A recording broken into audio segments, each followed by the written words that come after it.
Bismillahirrahmanirrahim. Assalamualaikum warahmatullahi wabarakatuh. Alhamdulillah wa bihi nasta'in wa la udwana illa 'alal zalimin. Qala rabbi shrah li sadri wa yassir li amri wahlul 'uqdatam min lisani yafqahu qawli. Rabbi yassir wa la tu'assir ya karim. Amma ba'd. Terima kasih kepada Tuan Pengerusi, muslimin dan muslimat rahimakumullah. Jadi tajuk yang kita pilih setelah dikonsult oleh organizer tadi, rumah tangga bahagia dan barakah. Tapi slide ni mungkin inti dia tak dapat merawat keseluruhan kehendak tajuk lah, ya? Tapi kita tengoklah mana-mana yang dapat kita manfaatkan, kita ambil, ya? Mungkin sebahagiannya tak dapat nak dimanfaatkan, mungkin kita simpan dulu, sebahagiannya akan datang kita amalkan, ya? Baik, sebenarnya slide ni lebih kepada cerita suami isteri. So cerita anak dia slide lain, tu nak kena lompat ke slide lain, ya? Pun ada juga slide tu saya dah standby lah. Kalau perlu lompat dan ada batu, kita lompat, ya? Baik, jadi kita nakkan kita punya rumah ini menjadi syurga.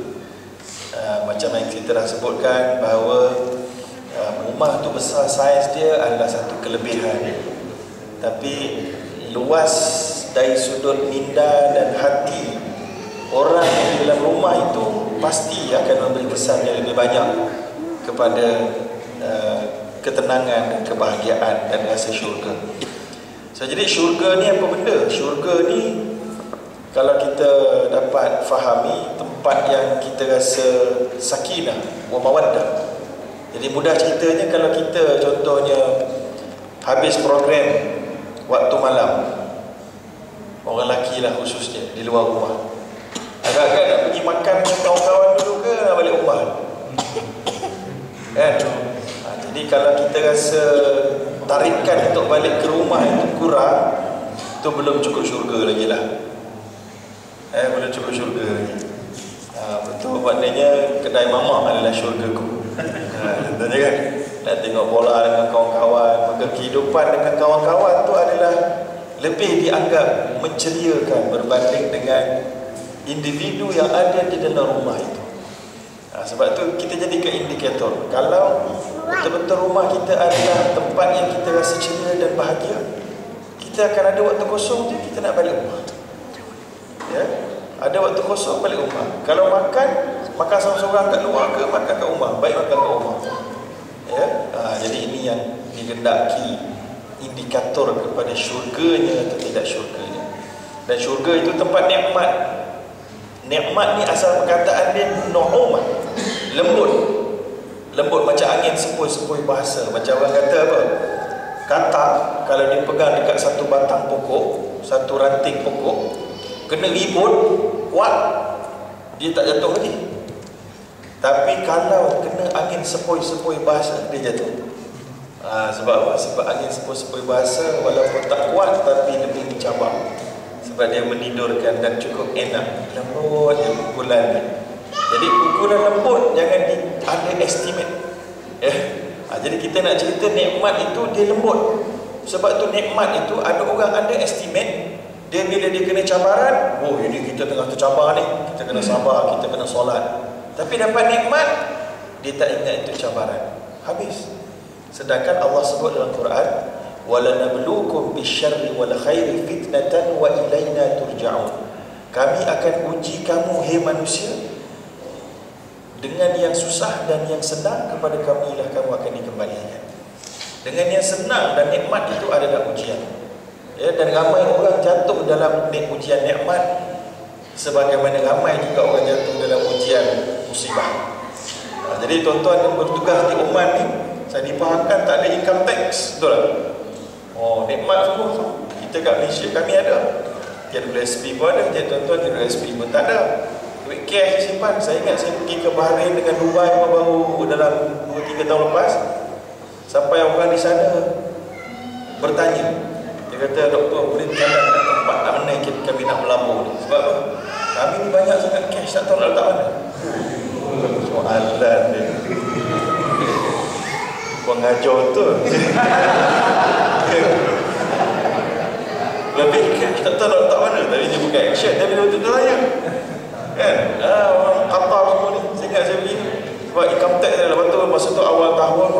lagi macam bonus gitu kan, sekepuk itu.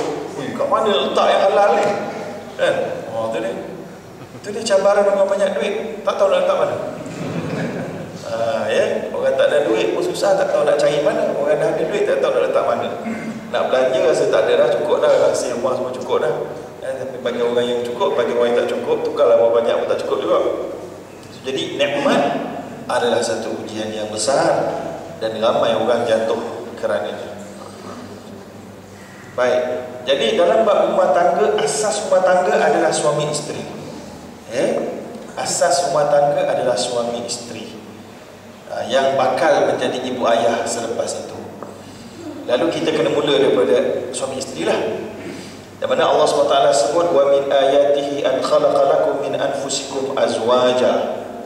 Dan daripada tanda-tanda kebesaran dan kehebatan Allah adalah telah diciptakan bagi kamu daripada kamu, diri kamu sendiri, pasangan kamu. Litaskunu, satu perkataan yang penting, litaskunu. Litaskunu berasal daripada perkataan sakana, maskan, sakinah, semua daripada perkataan ini. Maskan, tempat kita duduk lama. Ya, sakinah wal wiqar, tempat kita rasa belonging, kita rasa tenang hidup di dalamnya. So jadinya pasangan kita ni kena orang yang kita berada dekat dia, kita berasa tenang. Itu target dia. So jadi agak-agaknya suami-suami sekalian, bila berada dekat isteri kalian, rasa tenang ke rasa serabut? Kalau rasa serabut tu kena muhasabah. Kalau isteri berada dengan suami, berasa tenang ke berasa serabut? Kalau berasa serabut tu kena muhasabah. Bukan muhasabah isteri saja, kedua-duanya perlu dimuhasabahkan kerana tak capai target perkahwinan. Target perkahwinan dia mesti rasa tenang. Tapi kadang-kadang dilanda ombak, itu biasa. Kadang-kadang tak tenang sebab gaduhan kecil sana sini, itu biasa. Kata ahli psikologi, ini jangan ikut fatwa dia. Ada satu ahli psikologi dalam surat khabar bahasa Inggeris, saya tak ingat surat khabar tu, tak title apa. Dia kata digalakkan kepada pasangan suami isteri untuk bergaduh seminggu sekali. Ada baca? Betul. Tapi jangan bergaduh besar, bergaduh sederhana dan kecil. Sebab nanti lepas bergaduh, dia akan berdamai dan dia akan rasa fresh balik. Itu dia punya teori lah, tuan-tuan. Saya pun tak tahu lah betul tak betul. So jadi apa pun, memang pasti akan ada krisis sekali-sekala.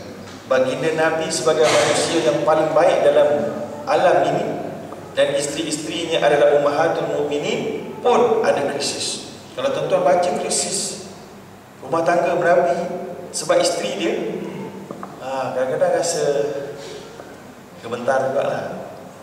Ya, rasa gemetar. Saya tak nak cerita lah soalan tu, sebab cerita tu panjang. Dia punya isu dia berkaitan dengan Al-Quran punya sebab nuzul, surah At-Tahrim dan seumpamanya. Sampai Nabi terpaksa bersumpah dengan nama Allah atau tidak buat satu benda yang akhirnya ditegur oleh Allah sebab nak rasa redakan isterinya. Nampak isteri punya penangan habis. Dan ceritanya akan ada beberapa krisis dan berlaku. Tapi asasnya memang sentiasa, in general, dia akan bawa kepada sakinah. Bila sebut lintas kuno, lam tu, lam ta'lim. Lam tu maknanya untuk kamu rasa tenang. Maknanya kita kena jadikan rumah tangga untuk kita rasa tenang dan kita seronok duduk dekat situ lama. Ya. Ilaiha wa ja'ala bainakum, dan dijadikan bagi kedua kamu. So beza ada khalaqa dan ja'ala. Khalaqa dan ja'ala. Inna Allah, ya ayuhan nas, inna khalaqnakum min dzakarin wa untha wa ja'alnakum syu'uban wa qabaila lita'arafu. Khalaqa, daripada kosong kepada ada. Ja'ala, daripada ada satu kepada yang satu lagi bentuk. So dijadikan bagi kamu mawaddah wa rahmah. Mawaddah, kata Ibnu Abbas, artinya jima'. Senang cerita. Ibnu Abbas punya tafsiran. Rahmah, anak. Kata Hasan pula, al-mawaddah war-rahmah. Okey, As-Suddi kata mawaddah, kecintaan. Rahmah, belas kasihan. Ya. Dan disebut juga satu riwayat daripada Ibnu Abbas, al-mawaddah hubbur rajul imra'atah, cintanya seorang lelaki kepada isterinya. Warahmatu rahmatuhu iyyaha ayyusibha bisu, iaitulah rasa belas kasihan kepada isterinya agar tidak terkena apa-apa musibah yang buruk kepada isterinya. Dijaga, protection. Ya. So, jadi mawaddah warahmah itulah dia juga asas kepada rumah tangga bahagia. Sakinah, mawaddah dan rahmah. Kemudian inna fi dzalika la ayah, dan pada itu menjadi satu tanda bagi orang yang sentiasa berfikir. Beberapa persoalan. Keadaan rumah tangga yang bagaimana diistilahkan rumah syurga? Kita dah sebut seringkas tadi. Tips mengurus rumah tangga, mengurus konflik rumah tangga perlu kita uraikan sekejap lagi. Tanggungjawab suami isteri diperlukan. Orang kata tanggungjawab ni macam tiang seri. Ya, ada seorang pakar ni, dia kata gini, kalaulah seorang suami bergaduh dengan isteri lalu diabaikan, bukan diabaikan, lalu suami pun rasa macam tak cinta kepada isteri. Dia dah tengah bergaduh kan, tak cinta, isteri pun rasa tak cinta dengan suami. Tapi suami pada waktu yang sama masih lagi bagi nafkah macam biasa. So macam mana tu? Maka pakar ini berkata, kalaulah yang tanggungjawab asas masih dibuat, maka kasih sayang dan cinta itu dikira demam saja.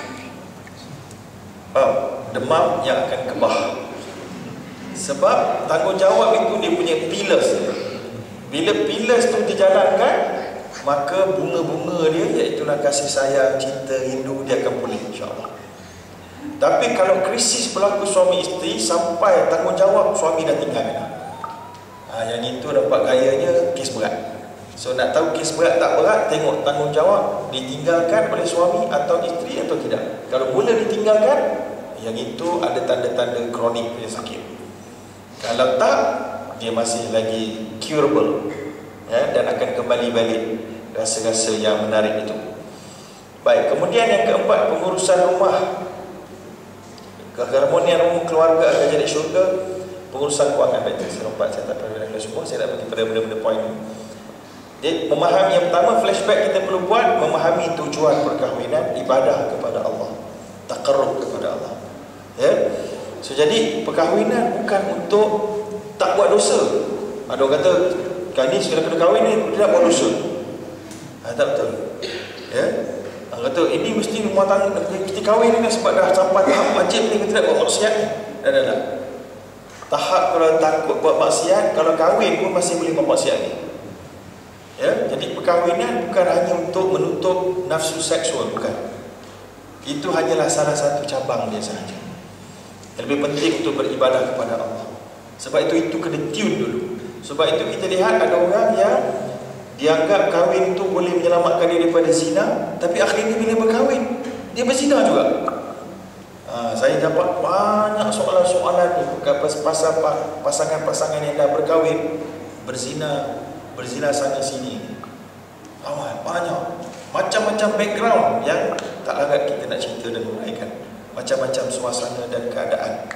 Ya, minta panduan, minta tanya taubat macam mana dan macam-macam lagi. Cuma semuanya berpunca daripada asasnya perkahwinan mereka bukan atas dasar ibadah kepada Allah awal dulu.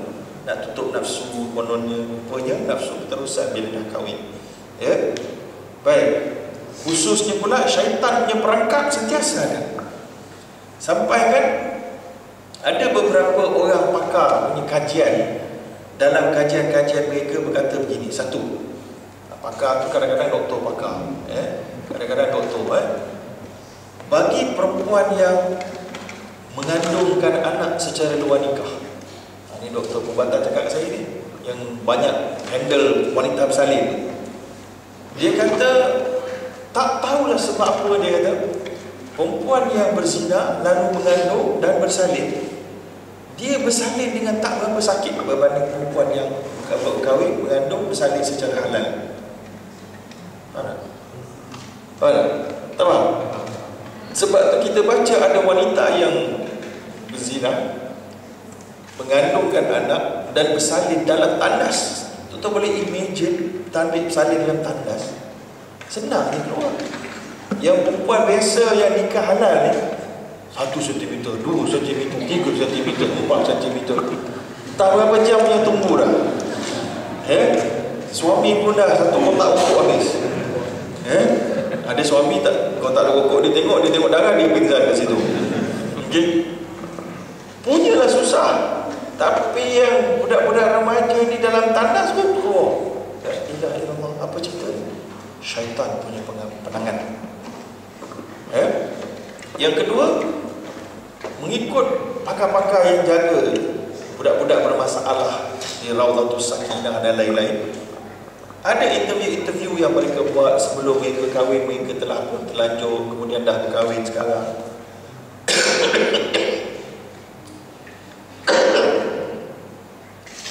Ada yang berkata bahawa perzinaan itu lebih nikmat berbanding perkahwinan. Jangan main-main tuan-tuan. Jangan main-main. Syaitan ni dihiaskan dengan monosodium glutamate. Tahu apa benda tu? Kenapa tu? Tak semestinya brand tu satu brand. Jadi maksiat-maksiat ni dihidangkan dengan monosodium glutamate, jadi lagi lazat. Bahaya tuan-tuan. Ini jerangkap iblis. Baik, sebab itu perkahwinan mestilah kerana tujuannya ibadah kepada Allah, nak takarrub kepada Allah. Sama ada perkahwinan yang pertama ataupun yang kedua.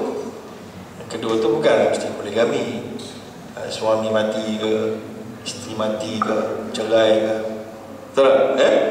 So jadi kali keberapa pun sebab kematian, sebab perceraian, mestilah kerana Allah SWT. Maka akan dimudahkan insya-Allah. Titik yang kedua, perlu ilmu dan penghayatan. Dia satu partnership. Tuan-tuan kena belajar orang bisnes punya partnership. Saya dekat Universiti Islam Antarabangsa dengan Kevin Seneberat, kita buat program-program untuk businessman ni. Kita panggil businessman handal macam Datuk Syed Zainal, Datuk Husam, dia ceritakan pengalaman pantang larang yang dia faham sepanjang pengalaman hidup dia dalam bisnes. Antaranya, jangan buat partnership dengan isteri. Bisnes jangan buat partnership dengan isteri. Yang kedua, jangan buat partnership dengan ahli keluarga. Itu pendapat mereka berdua lah. Yang ketiga, partnership kena jelas, bertulis, tak boleh saka-saka baik saja. Lepas tu dia buat contoh. Tuan-tuan tahu Adabi ni hasil Datuk Usama dia cakap, syarikat tu dibina di rumah dia. Adabi itu syarikat dibina di rumah dia berapa puluh tahun lepas. Siapa yang bina? 18 orang alumni satu sekolah, kawan-kawan 18 orang bina syarikat tu. Pada peringkat awal 5 tahun pertama cukup hebat, dia kata. Mungkin yang dah ada umur sikit tahu kot. Saya pun tahu saya. Rupanya Adabi ni ada macam-macam. Tapi kerana dah 5 tahun dah makin maju, bergaduh. Bila bergaduh, pecah belah habis. Tinggal rempah dan sos. Yang lain tak mana. Padahal dia ada macam sekolah ke apa di situ, macam-macam. Semua habis. Sebab tak ada documentation yang lengkap. Itu partnership business. So cuba kita tengok partnership business, dan ini adalah partnership kehidupan. Maka partnership kehidupan lebih dah perlukan ilmu. Partnership business perlukan ilmu, partnership kehidupan lagi perlulah kepada ilmu. Maka ilmu, antara ilmu yang diperlukan, ilmu untuk menyatukan dua orang yang berbeza. Kalau partnership kita tak tidur sekatil, tapi kalau isteri kita, partner kita tidur sekatil lah. Tapi maknanya yang perlu tidur sekatil, tidur serumah setiap hari tengok muka tu, maka perlukan lagi kepada ilmu yang kuat untuk mengikat antara keduanya. Maka itu yang dinamakan ilmu toleransi, kata. Ilmu kesabaran. Dan kemudian perlukan penghayatan. Dengan penghayatan itu datang barakah, mudah untuk toleran, mudah untuk sangka baik. Sebab biasanya isteri ni kadang-kadang dia nakkan suami dia baca minda dia. Tapi Bila suami gagal baca minda, dia mengajuk, kan? Saya orang perempuan, lelaki tak tahu nak baca minda, ya? Dan kita sekejap lagi perbezaan lelaki perempuan. Yang ketiga, manusia dan kelemahan. Bila ada kahwin suami isteri, kena tahu dua-dua lemah.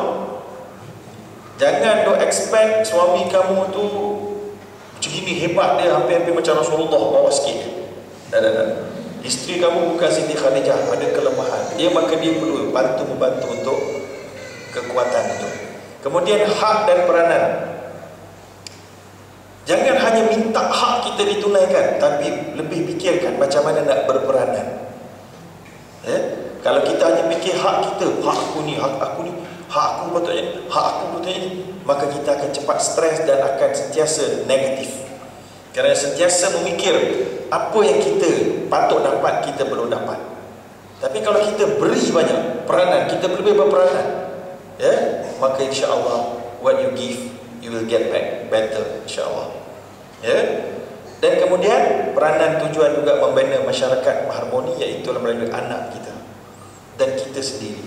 So anak kita, kalau kita rumah tangga yang rosak, biasanya melahirkan anak-anak gangster. Kita ingat tak kes Nur Jazimin, kita yang sangat menyayat hati, dibunuh oleh siapa?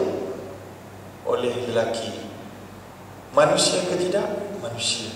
Lahir daripada rahim seorang wanita ke lahir daripada perut harimau? Daripada seorang wanita. Maknanya hasil daripada hubungan lelaki dengan perempuan, sama ada suami isteri, tidak tak tahulah.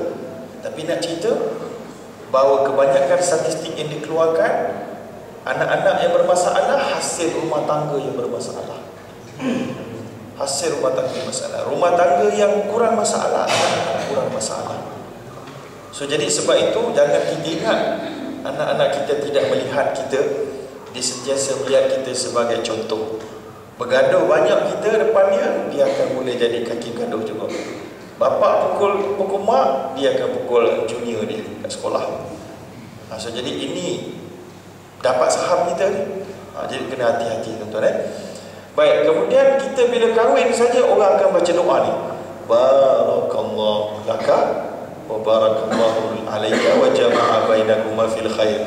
Mahir Zain berlaku kan. Inilah hadis Nabi. Ada sebagian kata artinya barakallahu laka, semoga Allah berkati pada perkara yang kamu suka. Wa alaika, berkat pada perkara yang kamu tak suka. Ada tak benda yang kita tak suka tapi sebenarnya baik untuk kita? Oh, banyak tuan-tuan. Maka ubat kita tak suka pahit, tapi rupanya mungkin baik untuk kita. Makan sayur yang pahit kita tak suka, anak kita lagi tak suka, okay, baik untuk dia, kan? So benda yang kita tak suka tapi ada berkat rupanya. Itu orang kata biasanya ada hikmah, ada musibah, ada hikmah, ada hikmah. Atau kau cakap senanglah hikmah, aku tengah sakit ni, kan? Itulah hikmah dia, kau dengar aku cakap, kan? Baik, kemudian wa jama'a bainakuma fil khair, berkat dalam penyatuan dalam kebaikan. Benda yang kita suka, benda yang kita tak suka, dua-dua membawa kebaikan kepada kita. Sebab itu bila kita doa, elok kita ikatkan dia dengan minta Allah tentukan, ya Allah, aku harapkan gini, dan kalau ia ada baik pada agama dan pada akhiratku, pada dunia dan akhiratku, maka tolonglah mudahkan ia untukku. Dan yang keduanya, jangan banyak doa untuk dimudahkan, tapi doakan untuk Allah anugerahkan lebih sabar dalam perkara, sebarang perkara. Baik, barakah itu kita dah cerita dalam bab kewangan tadi sedikit, iaitulah bertambahnya setiap kebaikan dalam setiap yang dijalani setiap waktu. Jadi sebelum kahwin dengan selepas kahwin, kita patut jadi seorang yang lebih baik. Yang lebih baik, bukan yang lebih buruk. Daripada bujang dulu, kalau aku tak kahwin, lebih baik daripada aku dah pula kahwin. Itu masalah. Ajaban li amril mukmin, sungguh ajaib urusan orang mukmin. Setiap urusannya ada kebaikan. Bila ditimpa kebaikan, maka dia bersyukur. Apabila ditimpa kemudaratan, dia bersabar, maka baginya kebaikan. Baik, saya nak pergi sekarang cepat sekarang ni. Ini statistik perceraian. Perceraian ni satu benda yang satu benda yang misteri. Ada orang kata perceraian ni tanda kegagalan kita. Ada orang kata tidak, dah memang Allah peruntukkan kalau tak boleh nak mendirikan hududullah, bercerai. Tapi kita dapat lihat, kita tak berani nak cakap kadang-kadang sebab dia belum betul tak datang kat kita, kan? Sebab hari ni saya jadi pening sikit. Sebab apa? Sebab ada dua orang penceramah antara bangsa yang terkenal bercerai. Dua orang penceramah agama yang terkenal. Saya sebut nama, confirm saya kenal betulnya. Tapi bercerai, dua-dua bercerai. Seorang lelaki, seorang perempuan. Dia bukan dua-dua, satu pasangan, satu pasangan. Ya, saya tak cakap lah. Tuan cari dia, nak cari, kan? So nak justifikasikan boleh, tapi maknanya it is not a good example lah. Okay? Ada orang kata Rasulullah pun bercerai, itu ada khilaf. Rasulullah bercerai ada khilaf. Sebagian ulama buat tahqiq, buat analisa semula, dia kata tak sampai cerai.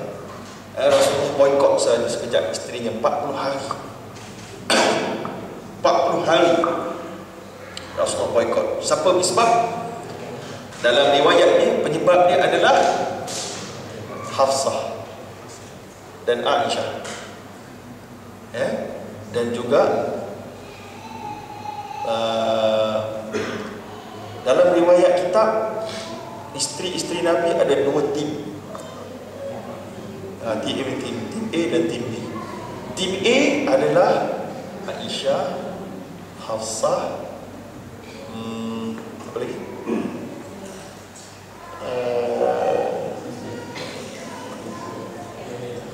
Saudah, dengan satu lagi orang dalam tu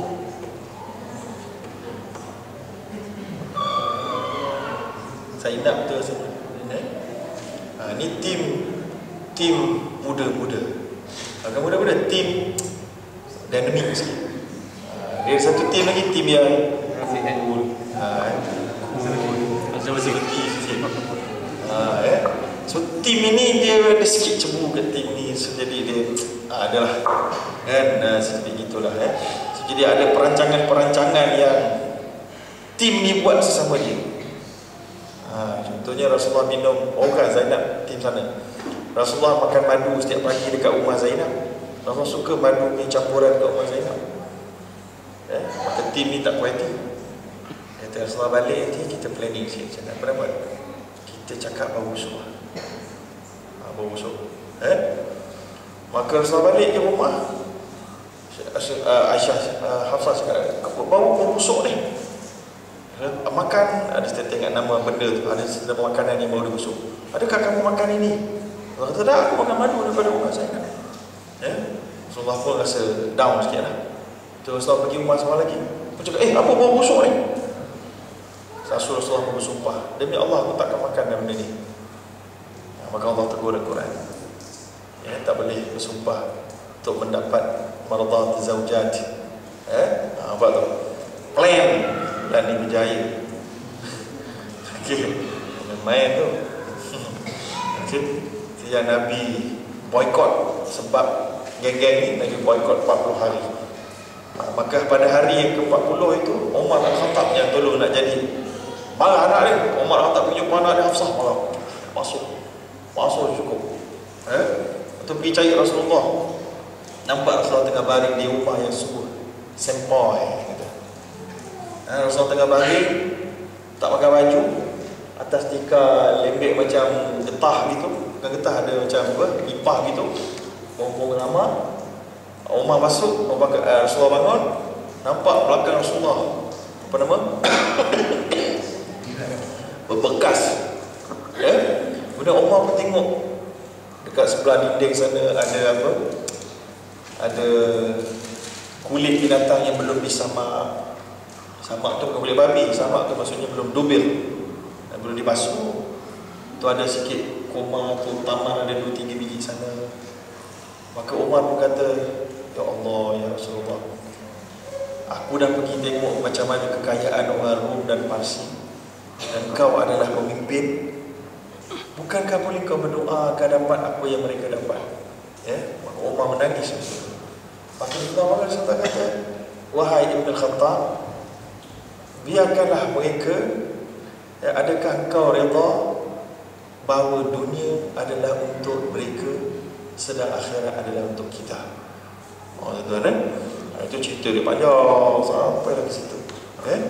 Baik, tak apa. Maka penceraian tak ada dalam kamus Rasulullah sebenarnya. Ya.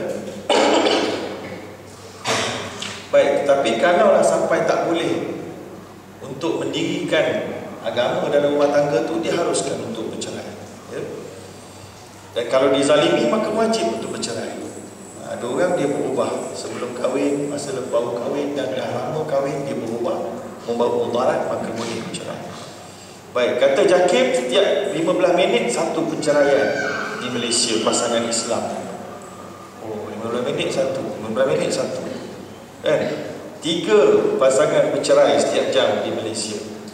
Ini statistik perkahwinan dan ini statistik perceraian. Ini perceraian 2013 22,000 kes. 2013 sampai Jun, setengah tahun je. 2012 43,000, 43,000. Trend berkahwin selepas dalam tempoh 5 tahun meningkat 20% pasangan Islam cerai.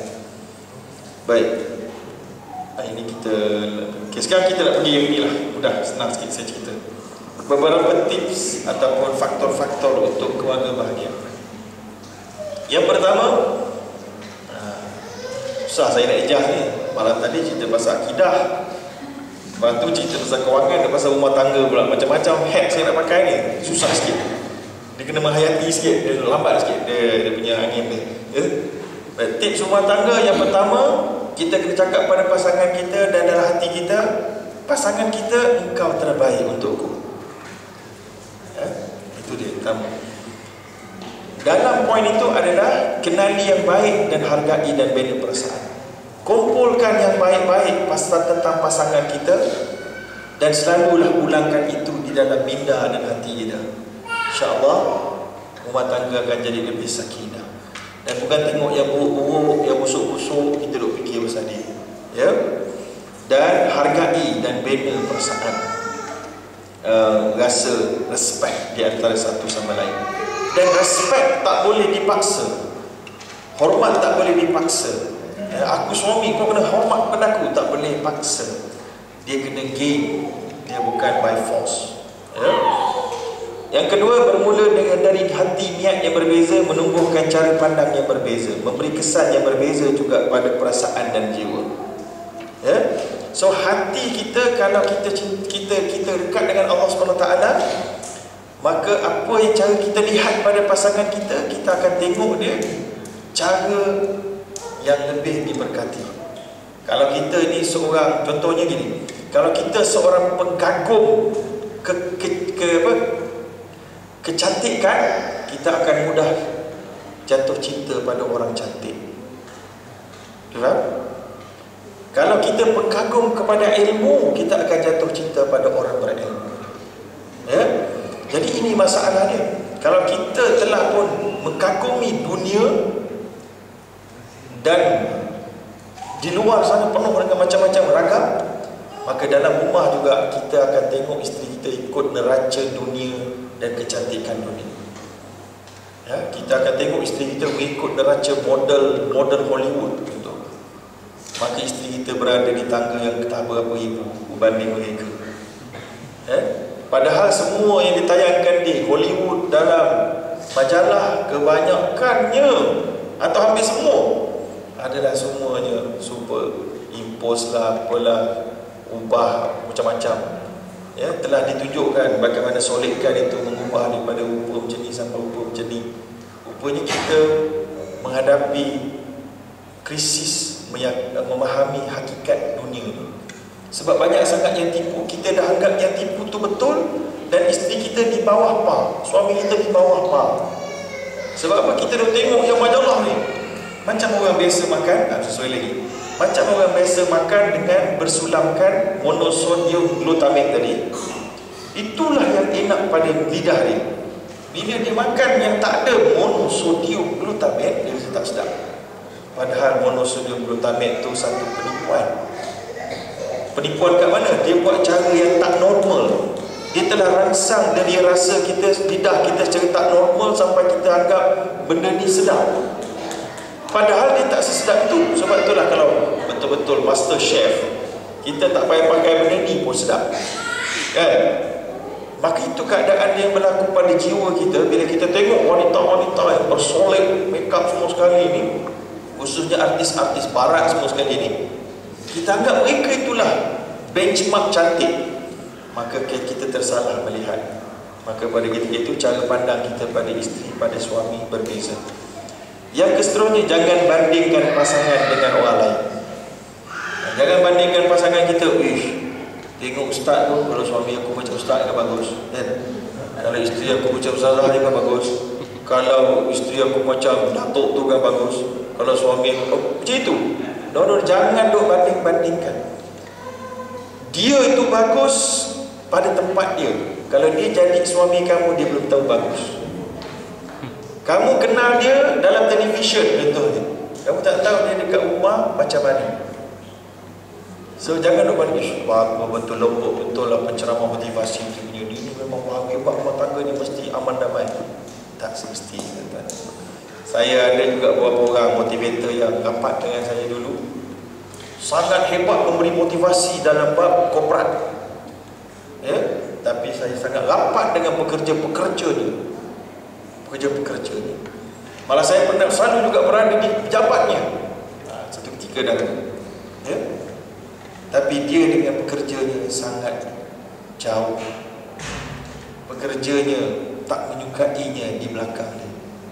Pekerjanya kalau ada gambar dia, campak-campak walak-walak. Jangan main-main. Sebab kegagalan dia mengaplikasikan ilmu yang disampaikan ke dalam syarikat dia sendiri. Ini yang disebutkan oleh Nabi, yang Nabi takut dekat akhir zaman, kullu alim munafiqun, kullu alimin munafiqul lisan. Orang yang alim tapi lidahnya munafik. Na'udzubillah. Orang macam saya ni kena hati-hati lah, jangan jadi kumpulan ni. Iaitulah lidah bercakap pandai ajak orang pada kebaikan, tapi hakikatnya tak tahu. Macam ada seorang ustazah ni duk mengadu pada saya tentang suami dia yang merupakan seorang hafiz, merupakan seorang yang dihormati, tokoh dihormati dalam masyarakat dan menjadi sumber rujukan agama dalam masyarakat. Tapi isteri dia beritahu kaki suami dia kaki pukul. Dekat rumah menampar, menerajang, ya, dan bercip-cip dengan wanita pelajar dengan cip-cip yang tak wajar. Sakit kepala dia tuan-tuan. Sakit kepala tu ustaz tu. Tu ustaz. Ya. So jadi kesimpulan, jangan bandingkan dengan pasangan dengan orang lain. Kita ada pasangan kita, dia yang terbaik untuk kita, full stop. Kita sentiasa improve dia. Bukan kita duk harap kualiti orang sampai kepada dia. Tapi kalau agakkan dia jadi lebih baik, tapi bukan membandingkan dia dengan satu orang yang lain yang kita tak kenal sebenarnya. Komunikasi yang dua jiwa yang hidup adalah keperluan asasi. Alat yang disediakan oleh Allah SWT, mulut dan telinga perlu kita gunakan dan perlu kita tahan daripada tersilap dalam bercakap dan mendengar. Baik, yang kedua, selalu kita dengar suami tak romantis. Suami perempuan romantik tak?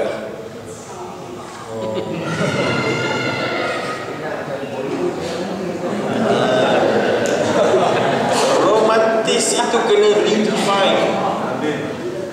Kenapa? Kerana tak ada jambangan bunga, tak ada kata I love you, tak ada bicara puitis. Ini satu perkara yang bahaya.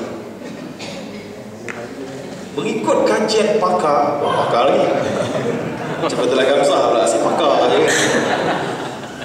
Tapi betul dia pakar, yang saya baca, Pak Saleh, dia kata nak memikat wanita ni sangat senang. Sangat senang. You tak perlu bagi dia hadiah mahal-mahal. You tak perlu bayar orang muda dia berkahwin, bayar. Ya. Apa yang dia perlu buat? Bahasa yang indah. Betul tak?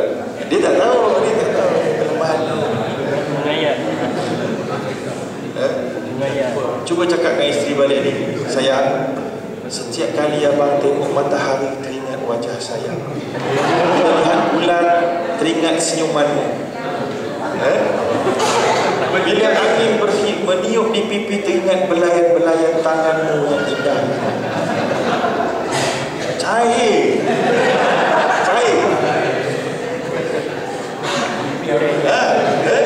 laki bisa bercinta, dia pandai. Sekarang tak pernah nak pandai dah bercinta kat sekarang ni, dia tak pandai dah. Lafaz-lafaz macam ini mencairkan wanita, regardless rupa macam mana pun kamu.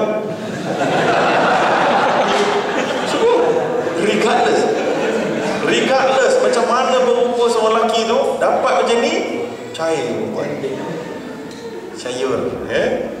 Okay, so jadi itu yang kita kena, suami kena buat. Sekali-kali kalau susah sangat, wahai suami-suami, pergilah, bolehlah, walaupun ada khilaf hukum, pergi tengok lagu-lagu Mak Saleh yang bercinta-cinta tu, tengok satu yang ada lirik dia kena sikit, send kat isteri, cair. Tak payah cakap banyak, tak reti, cair. Tengok lagu-lagu Mak Saleh bercinta tu, tengok satu yang ada lirik kat YouTube tu, send kat isteri, dari abang khas untuk kamu. Habis. Itulah umpama benda tu lah. Seorang lelaki dia punya romantis dia berbeza kan? Tapi kita nak sinergikan kedua-duanya. Macam mana nak sinergikan kedua-duanya? Kalau nak sinergikan keduanya, patutnya romantik yang diiktiraf oleh syarak yang paling penting adalah concernnya suami pada agama dan halal haram isteri dia buat. Romantis yang sebenarnya patutnya isteri nak keluar, nanti sekejap, abang nak scan dulu, duduk kat depan pintu, sekejap, tengok, okey, nampak bayang, okay, alright, gelos. Itu romantis. Patutnya itu. Nanti kejap abang nak jual ni, tangan ni nampak tak apa kaki ni, kain ni tebal tak cukup tak kain ni. Itu romantis sepatutnya. Bukan yang guling-guling ni romantis. Tapi nak layan juga, hantar je lagu tadi tu. Okay, tapi kalau Salafi tak ada lagu, Cahaya Nasyid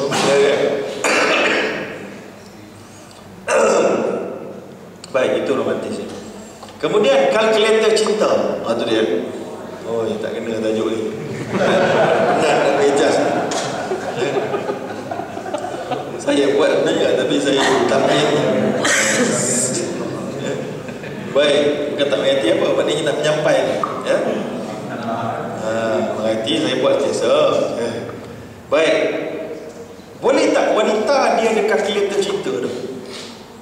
Pasangan ni dia ada kalkulator. Dia kira kasih sayang dengan beberapa tanda, kira positif dan negatif. Contohnya macam mana? Contohnya hari ini suami masa muka tak terima saya punya masakan, tolak satu, kan? Lepas tu dia tak cakap terima kasih pun, tolak lagi satu. Maka tak cinta dah tolak dua. Cintanya berapa ni kan? Tak tanya khabar pun tolak lagi satu, tiga dah. So dikira begitu, ya. So adakah cinta boleh dikira begitu, wahai perempuan? So wanita kena tahu, patutnya jangan kira begitu. Mungkin suami itu tak cakap terima kasih, tolak satu. Tadi tak hargai makanan, tolak satu. Sebab dia kata dia dah makan kat luar, benar-benar kita masak, dia tak makan, tolak satu. Tu tolak dah, tiga tolak dah. Tapi apa yang dia buat yang bagus? Contohnya dia bangun tadi, tolong anak kita, anak sedang ni dia tolong betul-betul. Walaupun dia penat, dia tolong. Campur satu, betul tak? Patutnya jangan campur satu. Sebab benda tu dia penat, campur tiga tu. Gitu betulnya. So kalkulator jangan campur satu. Tengok weightage dia punya kualiti tu. Kualiti benda dia buat tu benda yang penting, dia penat, dia buat. Dia kata contohnya isteri tengah nak angkat barang, dia kata abang angkat. Itu romantis. Dia tolong angkat. Kalau dulu kata Orang lelaki dia takkan bukakan pintu bagi pintu kereta seorang wanita kecuali dua keadaan. Betul? Bila keadaan ni? Ya? Saya pun tak ingat jawapan ni. Yang pertama baru kahwin. Yang kedua sebelum kahwin. Sebelum kahwin tak cara kau melayan. Wallah ada lupa satu lagi. Sebelum salih kot. Okey. So jadi kita nak cakap itu dia. Maknanya kita tengok weightage dia punya apa yang dia buat tu, kita letakkan lebih. Dan bermurah hatilah lebih beri markah berbanding negatif. Itu akan lebih membahagiakan kita. Sekalkulate kita jangan mudah sangat sampai kita memotong rasa tak dihargai kerana beberapa perkara kecil. Dia mungkin kadang-kadang suami tak perasan pun sebenarnya, ya. Kemudian yang keseterusnya, jangan berhenti berkenalan. Cintai pasangan dengan cara yang dia mahu dicintai, bukan dengan cara yang kita mahu dicintai. Campur tolak, ya. Jadi suami kena tahu, walaupun kita kena faham bahawa kita ada perbezaan. Lelaki dan perempuan ada perbezaan. Perbezaan yang kita tahu rasa kita dah selalu dengar, macam men are from Mars, women are from Venus, kan? Iaitulah kononnya lelaki ni dia bila ada masalah, dia tak suka cerita dengan isteri dia. Dia suka sorang-sorang. So isteri bagi kuasa suami nak dia sorang-sorang. Jangan sibuk tanya, "Bang, macam mana bang? Bang, macam mana? Saya nak bagi pendapat ni." Dan tak payah sibuk. Kalau dia nak, dia tanya. Kalau isteri dia ada masalah, dia suka cerita je. Tapi dia cerita, dia tak nak kita beri solution. Lelaki ni pula jenis penyelesai masalah, nak jadi hero, kan? Itulah. Dia dengar masalah, patutnya awak macam ni lah. Patut dia cerita, patut awak macam tu lah pula. Dia pun bagi je solution. Isteri tidak mahu solution, dia mahu didengari. Angguk dia bersipati. Oh begitu kan? Allah, kesiannya awak. Tak patut terus. Cukup tu dia suka orang laga, aduh siaga tu. So jadi tak payah nak bagi solution kecuali dia betul-betul memerlukan kepada solution. Jadi ada beza lagi perempuan ni. Macam perempuan, penghargaan dia tak boleh dengan perbuatan semata-mata, dia nak cakap. Contoh dia masak sedap, dia masak, orang lelaki makan bismillahirrahmanirrahim, makan. Dia tengok dia suami dia makan. Atau alhamdulillah dia makan. Tambah sikit. Makan. Bang, tak sedap lah.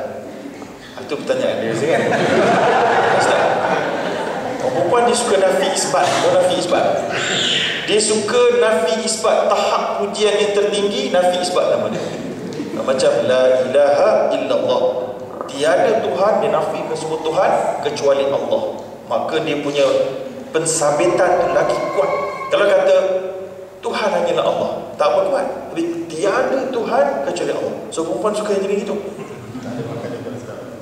Bukan, maksudnya bila dia cakap bang tak sedap, maka kita akan cakap apa pula tak sedap? Sedap.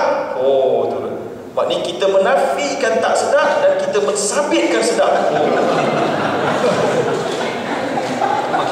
Sebab tu perempuan dia suka cakap negatif. Bang, saya tak cantik ya bang. Bang, saya tak sedap. Bang, saya busuk bang. Dia suruh kita menafikan dan kita mensabitkan yang berbeza. Baru dia rasa macam yes, berjaya. So jadi kalau kita makan, padahal orang lelaki punya style pula, bila kita makan tambah tu, sedap lah tu. Kalau tak sedap, tak adalah nak nambah 3 kali ni. Tapi dia tak puas hati, dia nak kita cakap. You kena cakap. Cakap tu kena selalu. SMS pun tak boleh, tak cukup. Dia nak dengar. So orang lelaki muda ni rakam suara, audio note. Cantik sayang.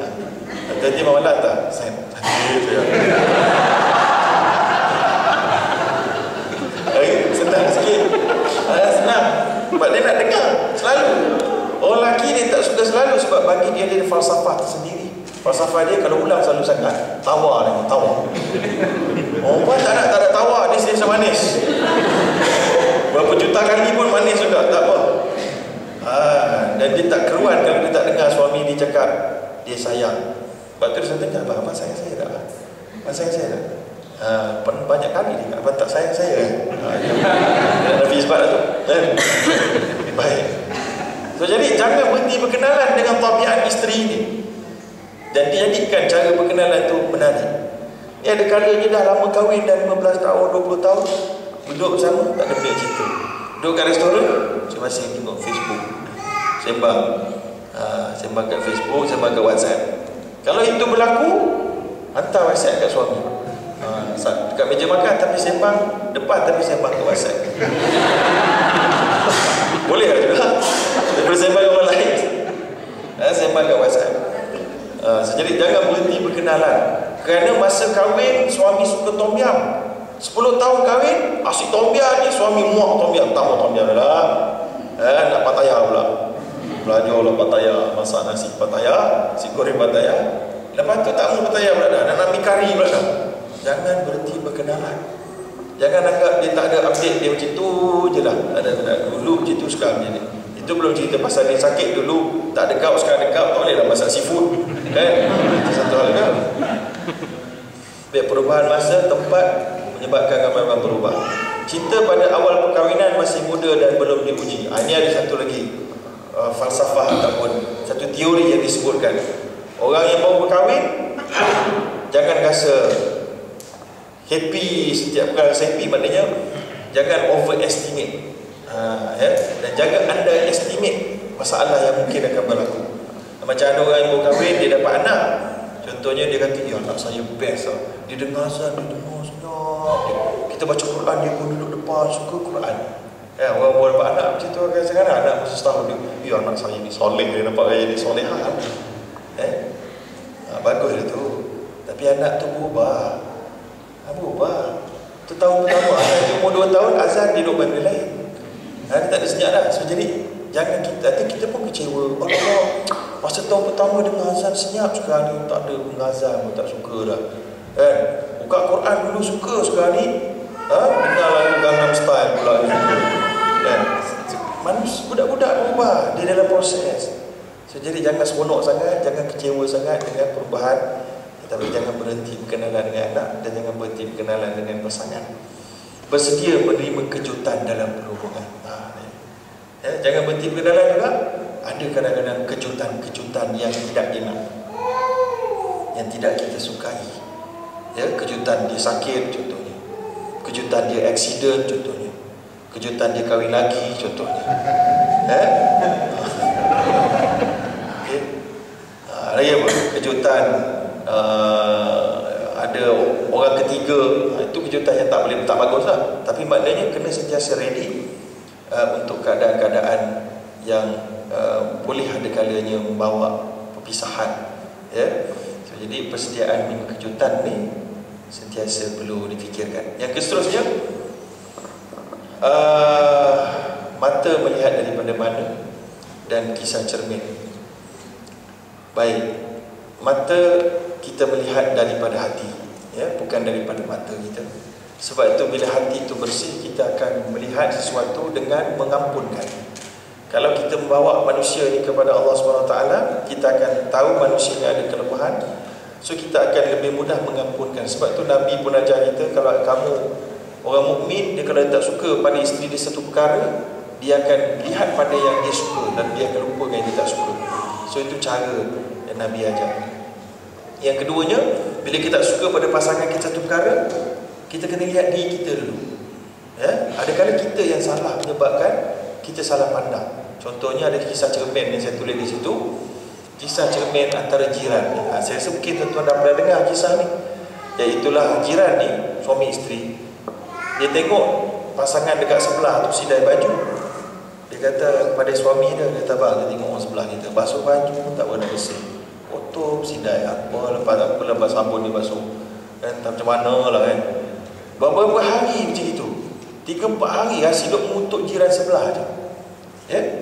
Lepas tu pada hari yang keempat, dia gendak pergi pasal dia lenggak jiran dia duk bagi begini apa? Sidai baju, dia kata, bang, nampak gaya ni dah basuh bersih lah kali ni.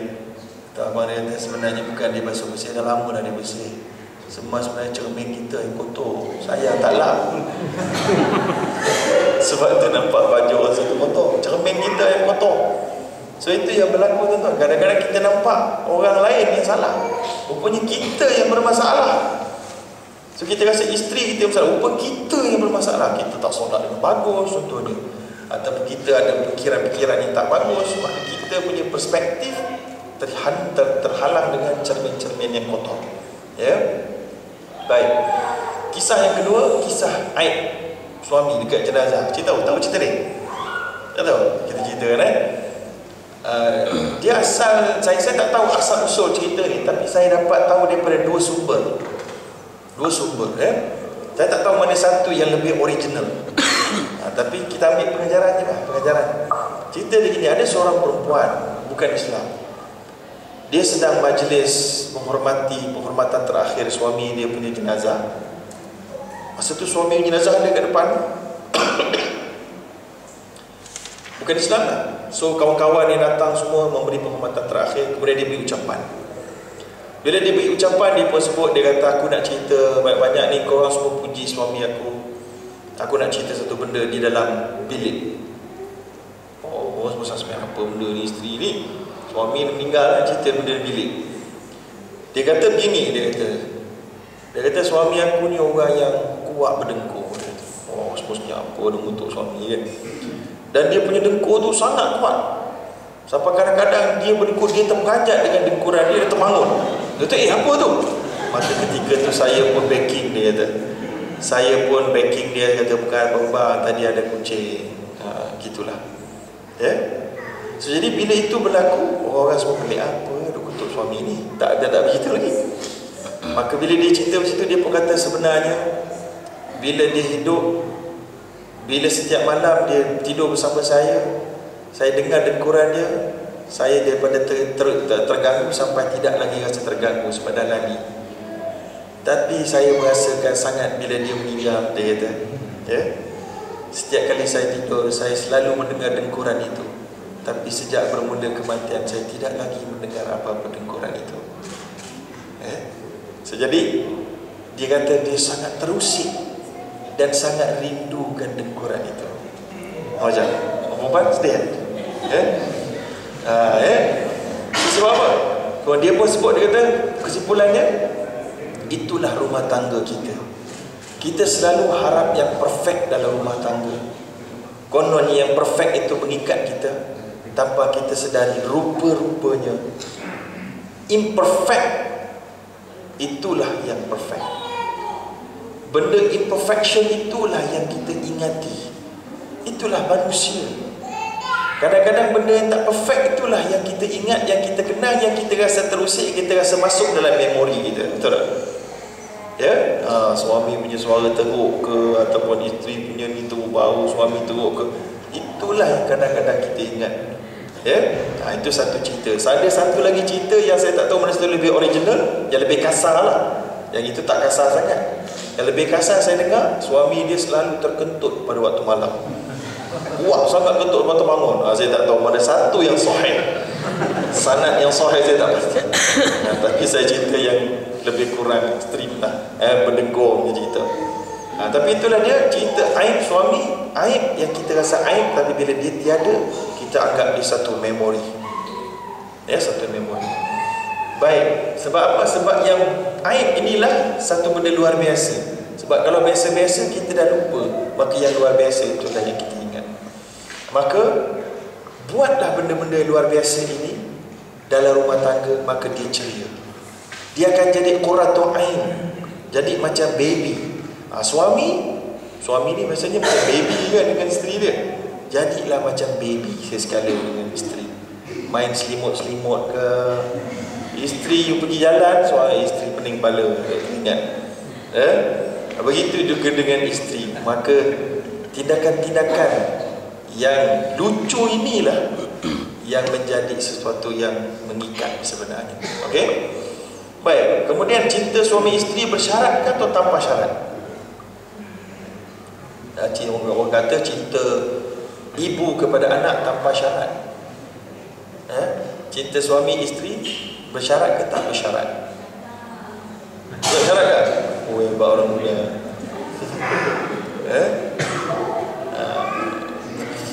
Susah nak jawab. Okay.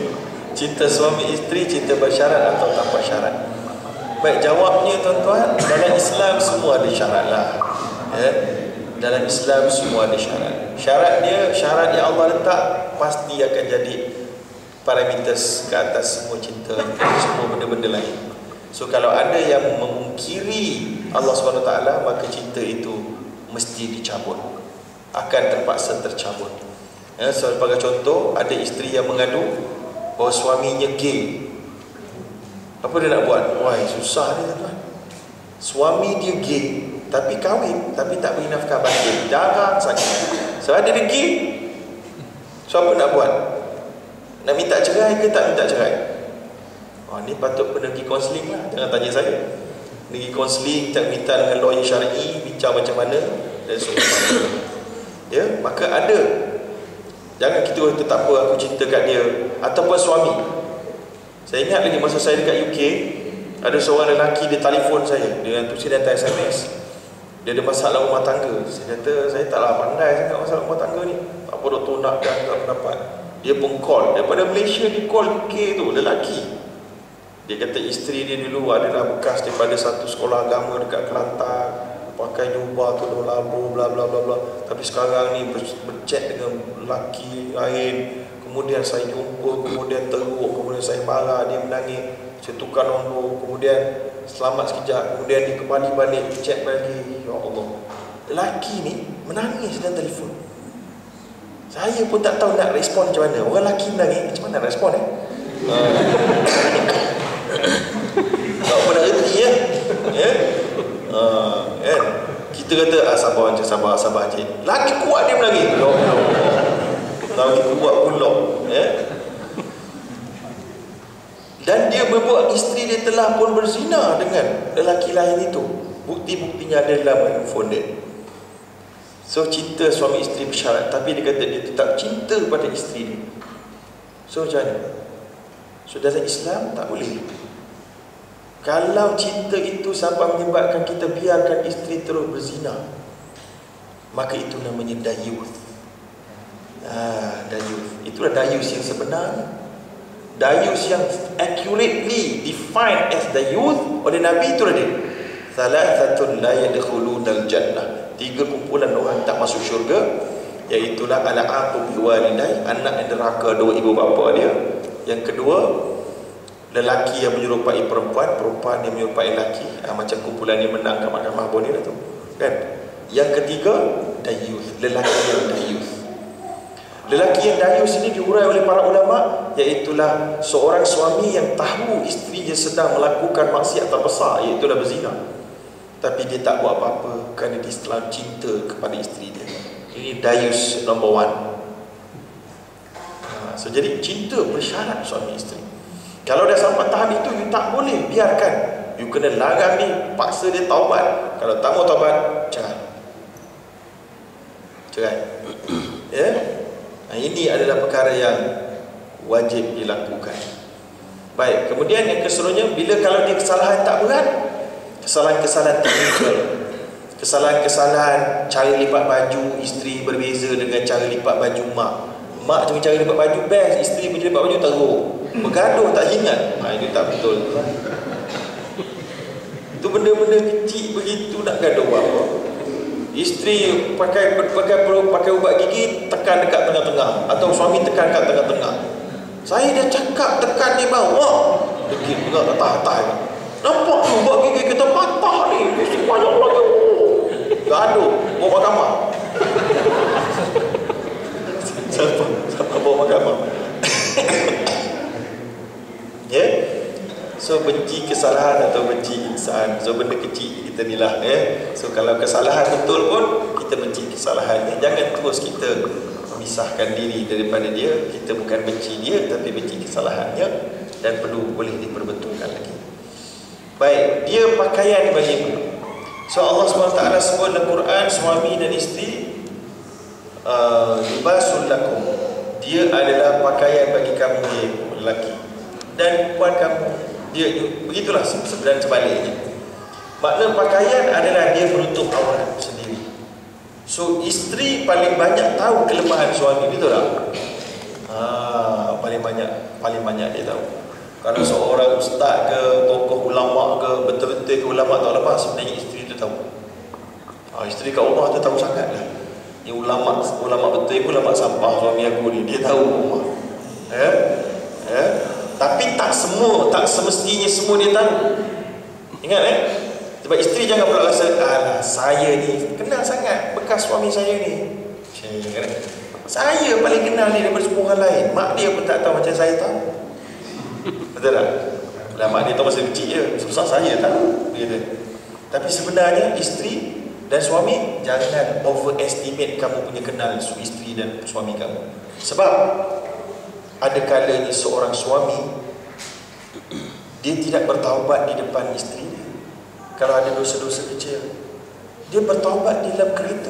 Ada, saya jumpa ramai. Khususnya dekat Kuala Lumpur. Kuala Lumpur ni banyak jam, bagus jam tempat orang taubat.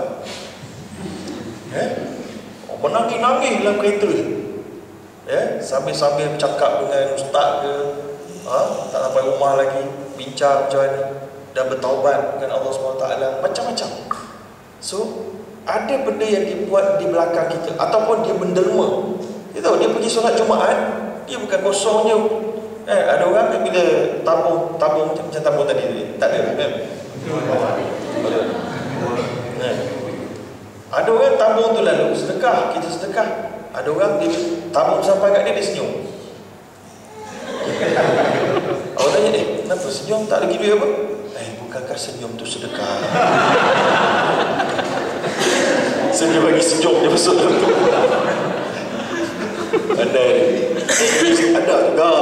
Ada orang buat tidur, datang tabung, tak sedekah langsung, saya senyum. Salah kesakuaman tu. Dia senyum kat orang, bukan senyum kat tabung. Baik. So jadi ada suami menderma ketika solat Jumaat, isteri tak tahu. Dia derma berapa, tak tahu, dia tak tahu. Dia derma pakai bank tu, pakai internet banking, dia tak tahu. Begitu juga sebaliknya. So mati-mati je tengok-tengok, orang mak Tafiz datang. Terima kasih rupanya suami puan ni memang hebat sungguh, dia bagi banyak pada kita. Tu datang seorang lagi, puan, saya adalah isteri kedua suami puan. Itu sakit juga. Itu macam benda ni buat diketahui. Sebagai nak nikah lagi, jangan buat sembunyi. Itu tak sunnah. Itu sunnahnya cara terbuka. Baik, jadi yang seterusnya, bila kita kenal tapi kita tak tahu sebenarnya keseluruhan, kita tahu sebahagian suami kita, dan dia punya rights dia, kita kena jaga aib dia. Dah bercerai, jangan duk sembang dekat khabar. Duk sembang kat sahabat, kat Facebook, duk belasah bekas isteri, bekas suami. Jadi orang mature sikit, tuan-tuan. Jadi orang mature sikit. Jangan sesiapa kahwin dengan mamat ni. Dia ni bekas suami, dia ni teruk ni. You kahwin dengan dia, hancur semuanya. Belum tahu. Dia teruk dengan you je sebab you punya cermin you tak masuk. Dia kahwin yang lain, dia baik sebab kawan tu pun masuk cermin. Contoh. So jadi dia mungkin tak matching dengan yang ini, tapi dia kahwin matching. Itu juga dengan perempuan. Dia ni teruk ni, lelaki bekas suami dia ni tak boleh pakai, dia ni memang teruk. Rupanya dengan yang tu kena. So kita tak boleh. Dia bukan macam dia tak semestinya macam nak cek kerja lah. Kita ada referees kan, kita call, saya nak ambil simpulan ni, okey ke dia kerja? Dia tak boleh, dia kerja malas ni, dia tidur biasa dia kerja. Kita pun tak ambil kerja kan. So referees juga, tapi seseorang boleh berubah. So kita kena bagi peluang juga. Jadi kita aurat dalam rumah tangga, senyap, jangan duk cerita. Media di rumah kita, siapa di rumah kita, jangan jadi isteri, jangan jadi nusyus. Suami jangan jadi dayus. Kita dah cerita, nusyus apa dia? Derhaka. Isteri jangan jadi derhaka. Ada tak suami nusyus? Ada. Suami pun ada derhaka juga, isteri pun ada derhaka juga. Ada tak isteri dayus? Ada. Sama juga. Maknanya isteri sayang sangat kat suami, suami dia buat kesalahan besar, dosa besar pun dia biar je, sabar. Dia kata nak jadi isteri solehah. Isteri solehah bukan sabar begitu je, duk kena bantu suami untuk menjadi kembali ke pangkal jalan. So media-media yang masuk, Facebook semua sekali tu, jangan kita jadikan tempat kita luahkan perasaan, sebab nanti habis keaiban rumah tangga, rahsia akan tersebar. Baik, yang keseluruhnya komunikasi. Komunikasi, mestikah dengar dan lihat? Ada orang kata perubahan rumah tangga ni mesti perbaiki komunikasi. So komunikasi ni tak berapa jelas. Apa maksud komunikasi? Adakah kena banyak bercakap? Mesti dengar, tengok cakap. Orang perempuan dia tak suka kalau dia tengah cakap, suami dia tengah bergulai. Suami pula, lelaki, dia tak suka kalau isteri cakap, dia nak tengok je. Isteri cakap, contohnya isteri komputer, okey, betul, salah, betul. Dia ego dia tak boleh hilang. Kalau dia hilang ego, dia tak jadi suami. So masa isteri dia tegur dia mesti tengah buat something. Isteri cakap, dia tengok. Apa tengok on phone ni, saya tengah cakap ni. Biar dia. Selagi dia duduk situ, then it's okay. It's okay. Dia duduk tu okey maknanya. Jangan minta demand lebih. Win-win situation. Dia dengar tapi dia tengok tempat lain. Dia tak boleh dengar sebab dia akan rasa sangat down kalau dia tengok mata isteri tengok dia sangat down. So dia tak boleh. Dia kena buat benda lain. So isteri jangan faham win-win situation. Dan mestikah komunikasi ini bercakap? Komunikasi kata kurang komunikasi ni sebab tu banyak sangat salah faham. So zaman sekarang ni bercakap lisan dengan bercakap di WhatsApp, boleh tak ambil tempat WhatsApp tu dengan cakap lisan? Boleh ambil tempat? Kita rasa kadang-kadang boleh. Tapi kadang-kadang boleh yang kita sangka tu menjadi musibah. Sebab dia baca dalam intonasi yang berbeza. Kerana kadang-kadang kita tertinggal satu kalimat. Tinggal satu kalimat jadi cerita lain. Kita faham dia marah sangat, kita betul-betul tinggal satu kalimat. Tak terlupa pangkah, kita terlupa letak. Jadi boleh. Jadi patutnya tak boleh, jadi boleh. Jadi parah tu. Kan? Maka bercakap itu tak mesti, tapi mesti dari semasa ke semasa kena diperlukan. Kerana alat email, alat Instagram ke Kakao ke Viber ke semuanya ada kalanya tidak menunaikan tanggungjawab yang dikendaki dengan cukup. Body language. Okey, body language macam ni. Katalah seorang isteri sedang tunggu suami dia balik rumah, happy, dengan semangat, ya. Suami dia balik je, parking kereta, dengar bunyi buka kereta, tutup kereta dengan kuat, boom. Lepas tu bunyi mendengus. Apa jadi pada orang dalam rumah? Suspend, bertukar cuaca. Tadi happy tu, tapi body language dan bunyi-bunyi itu saja telah membawa satu message negatif masuk. Terus jadi suasana tak berapa okey. Ya? Inilah kita lihat body language punya peranan. Ya? So bila balik wajah senyum isteri dengan tak senyum, beza. Sebab tu orang lelaki mengikut kata pakar-pakar rumah tangga, kalau isteri yang biasa bercakap, isteri biasa bercakap banyak dengan kita kan, kalau dia tak cakap dengan kita masa kita dah balik yang patutnya dia bercakap dalam masa 5 minit, dia ada masalah kita. Sohai terus. 5 minit dia tak cakap, patutnya dia bercakap dah, tak cakap. Ada masalah tu. Cepat cuba scan apa benda apa masalah. Tengok apa kamera CCTV apa benda agaknya. CCTV dalam minda lah, fikir-fikir apa benda. Jangan biar biarlah tidur lah, jangan macam tu. So emosi isteri ni adalah tanggungjawab suami. Emosi isteri, dia nafkah zahir dengan nafkah batin kan. Nafkah zahir benda-benda fizikal, nafkah batin bukan hubungan seksual saja, tapi emosi isteri. Ini penting, susah ni. Emosi isteri ni khususnya tengah mengandung. Lagi tengah mengandung ni isteri punya emosi ni gini. Roller coaster. Kejap dia kata, Allah, teruknya muka, teruknya gaya aku, teruk besar badan aku, buncit nyebut. Suami tak suka, dia tak tengok nanti. Takut. Lepas tu, okey, suami cakap, okey. Lepas tu, dia teruk balik. Okey. Itulah dia emosi yang perlu dijaga. Body language itu kan. Harap. Okay, jangan hanya harap dan sangka dia faham. Ini tak ada dalam istilah kita betulnya. Nak perbaiki komunikasi, jangan hanya harap. Contohnya isteri suami keluar tu, ini hari betik I ni. Ini betik agak-agak ingat.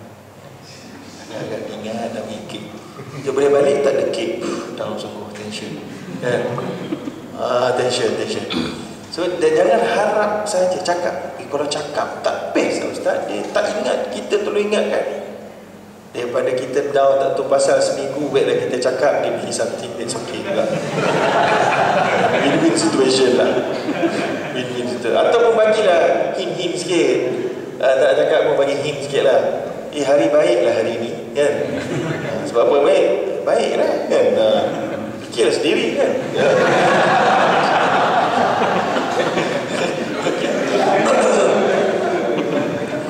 So, jadi bila harap dan sangka dia faham, dia akan jadi masalah.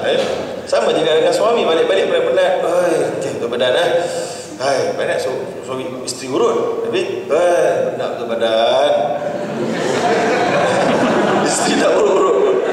Apa ni macam perempuan nak urut cakap. Banyalah dia situ, lelaki tak payah cakap terang ni. Nak apa? Kopi, teh, cakap. Haus betul ni. Okey. So, yang seterusnya, kekerapan. Komunikasi ini perlukan kekerapan atau tidak, maka dia tengok kepada keperluan lah kan. So, jadi kalau yang bekerja ni lagi banyak kena komunikasi bagi saya. Kalau dua-dua bekerja, you kena banyak lagi komunikasi. Sebab dia banyak benda-benda yang dikelilingi itu boleh membawa masalah. So lagi banyak komunikasi lebih kenal. Tapi kalau seorang tak kerja, seorang kerja, mungkin lebih selalu berjumpa berbanding yang kedua-duanya bekerja. So tabiat lelaki dengan perempuan saya dah sebut tadi perbezaan. Sampai berapa kita? Sampai berapa? Soalan. Sekejap lagi, 2 minit. Habis pukul 3 habis. Okey, sikit. So masihkah ada lagi okey. TRU Blok Keto. Apa nombor? TRU. Kia. Kia Rio. Ada Kia Rio blok, ada kereta orang nak keluar. Tolong cek Tolong alih. Kia Rio. Warna silver. Apa nombor? Nombor tinggal. Okey, ini penting ayat ni. So Allah SWT sebut al-akhillau yawma idzin ba'dhum li ba'dhin aduun illa al-muttaqin. Orang-orang yang saling mencintai pada hari kiamat, sebahagian mereka menjadi musuh bagi sebahagian yang lain kecuali orang-orang yang bertakwa. Apa yang tuan nak faham dalam ayat ni? Saudara-saudara cinta tak pasangan masing-masing? Itulah dia al-akhillau. Tapi kerana kalau cinta itu tidak diteruskan dan didominasi oleh takwa, dia akan jadi musuh ke akhirat nanti. Jangan main-main. Kalau tak didasari oleh takwa, cinta itu membawa padah. So sebab itu pasangan rumah tangga perlulah kita membasiskan kecintaan kita di atas dasar takwa, dekat kepada Allah SWT, dan bukan kerana yang lain. Jadi komponen asasi yang seterusnya adalah spiritual, emosi dan fizikal. Keilmuan, halal haram kena dipahami, zikir dan pedoman kena dipahami, redha Allah SWT kena jadi target tertinggi, takdir dan ikhtiar perlu difahami juga supaya kita tidak menyalahkan takdir dan menyalahkan Allah SWT.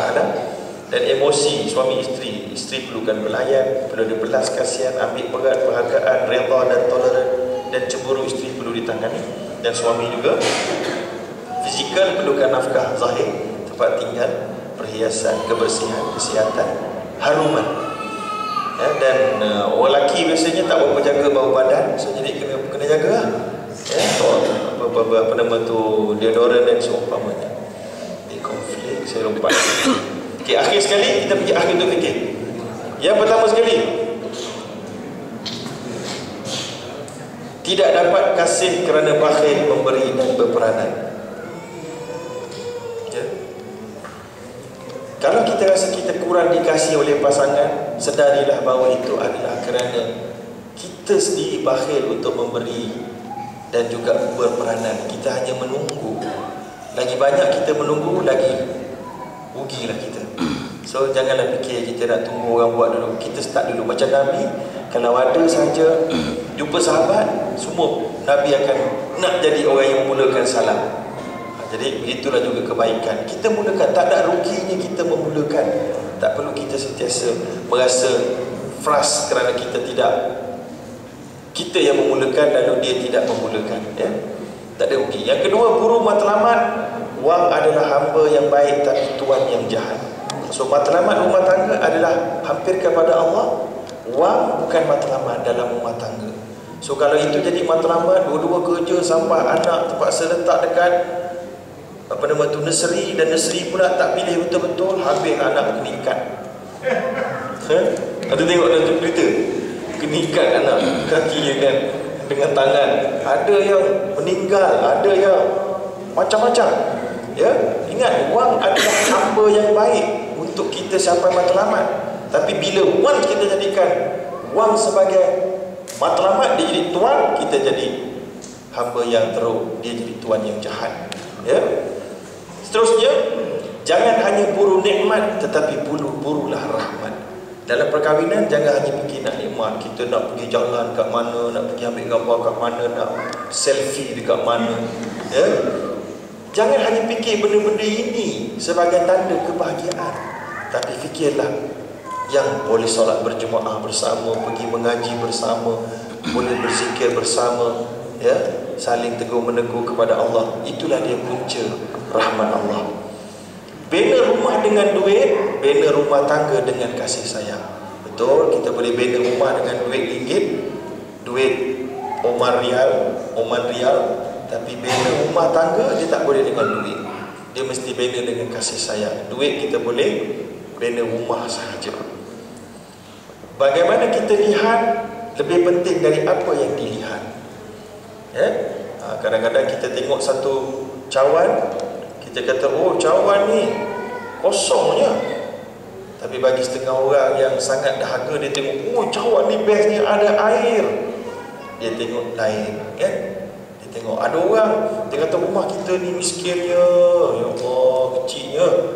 Tapi ada orang dia tengok dengan cara dilihat adalah, alhamdulillah aku ada rumah, dan rumah ni tak ada hutang. Alhamdulillah aku ada kereta aku walau kecil tapi tak hutang beli cash. Mereka kereta besar tapi hutang, sakit kepala. Jadi cara kita lihat. 6. High tech versus high touch.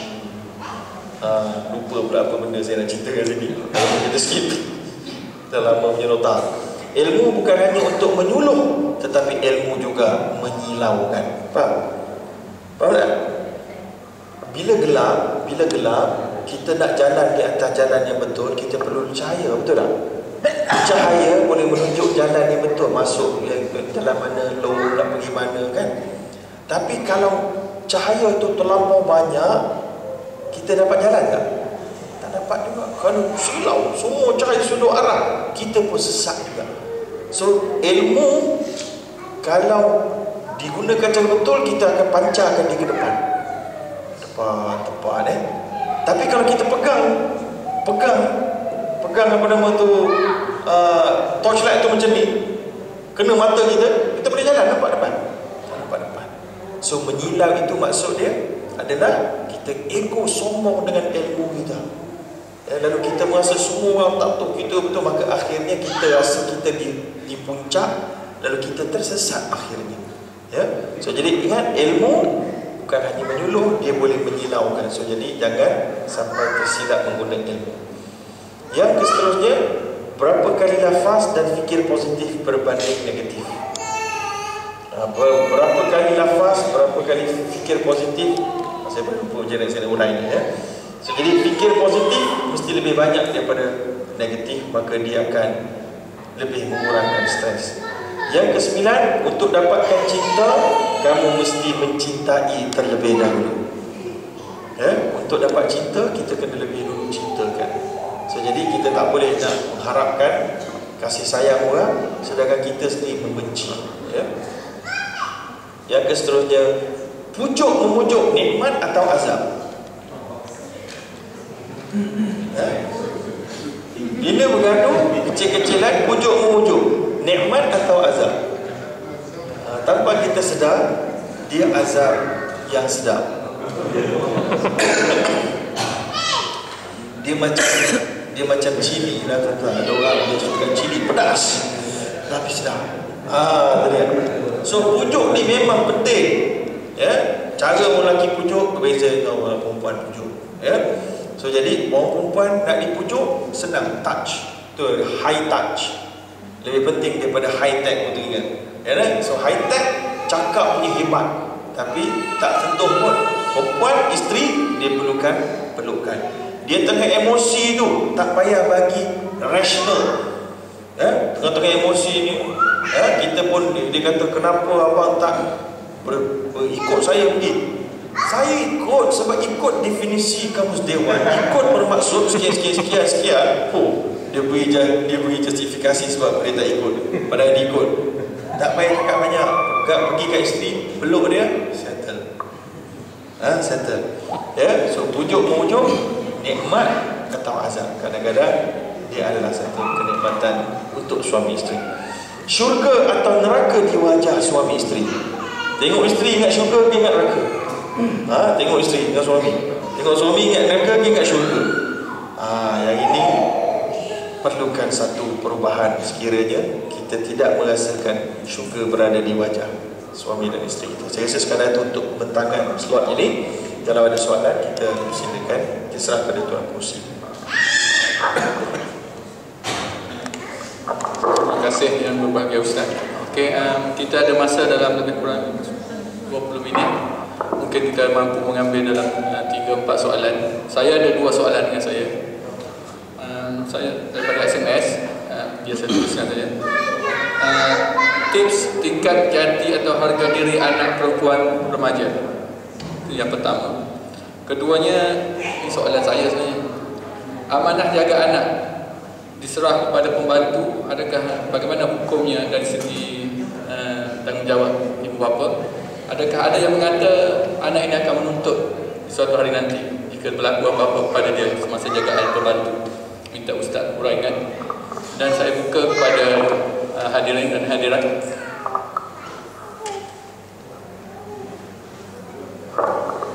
Masa gelap bukan ramai-ramai.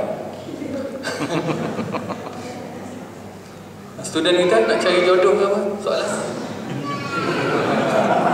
Orang kata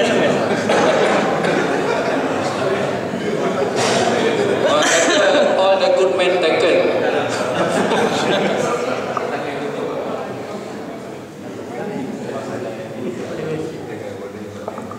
Okey, soalan seterusnya Ustaz, minta uraikan soal ketaatan.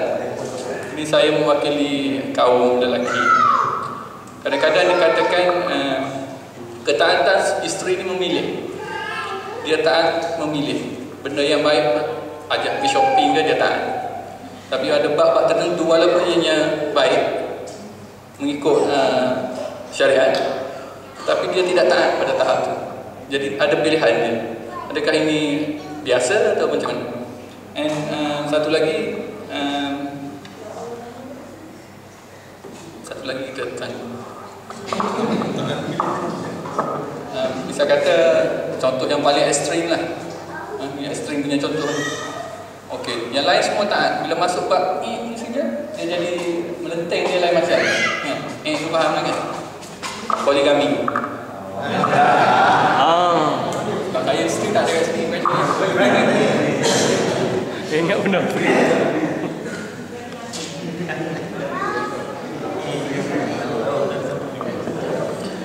Baik, bismillahirrahmanirrahim.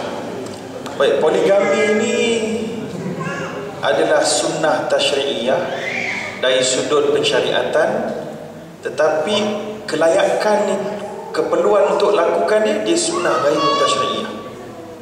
Faham tak? Dia sunnah ada 2 jenis. Sunnah tasyri'iyah, sunnah yang disyariatkan untuk semua orang boleh buat atau tak boleh buat, ataupun perlu buat. Maka sunnah tasyri'iyah, poligami boleh buat. Tapi adakah perlu seorang lelaki untuk buat? Maka keperluan itu sangat low priority sebenarnya. Ya. So saya adalah antara orang yang boleh katakan baik tak payah buat lah. Kecuali betul-betul dia boleh confident, boleh ada ilmu, dia boleh taqarrub ila Allah. Kalau tak boleh taqarrub kepada Allah, tak payah buat. Sebab kebanyakan orang berpoligami, saya cuba tengok beberapa orang, ramai juga, ya, mereka lebih jauh daripada Allah sebelum mereka berpoligami. Selepas poligami lebih jauh daripada Allah. Sepatutnya poligami itu menghampirkan lebih pada Allah, tapi kerana tak pandai menanganinya, dia jadi lebih jauh daripada Allah. Ya, dia tak reti nak tangani emosi isteri dia dengan baik, dia tangani dengan marah. Betul So keadilan satu perkara yang sangat susah.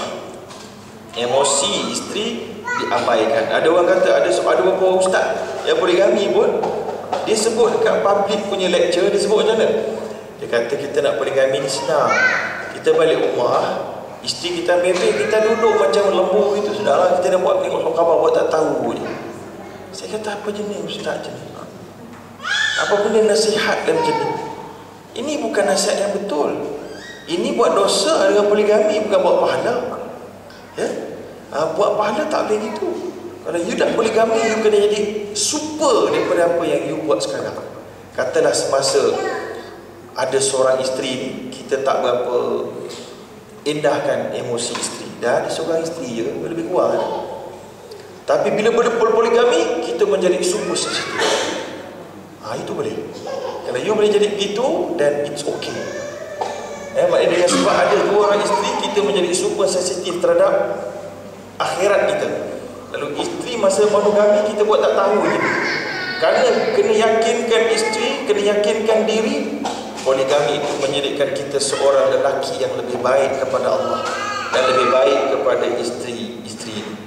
Sampaikan isteri pertama, sampai patut dikena bercakap, abang sebelum dan selepas poligami better.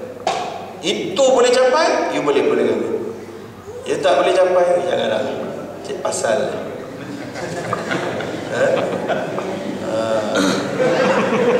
Ada autoriti tak saya cakap? Ada autoriti lah. Kena suruh sahabat cakap.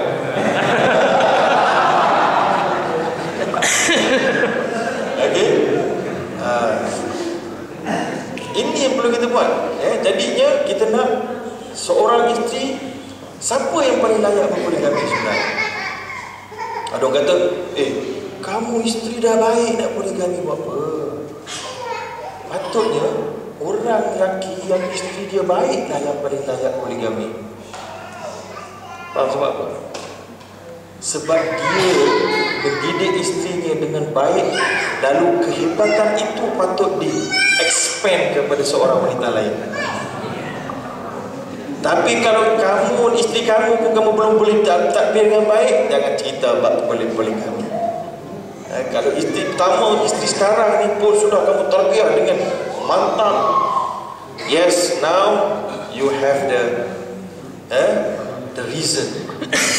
Okay, supaya bila kahwin, isteri yang kedua pun jadi hebat macam isteri yang pertama.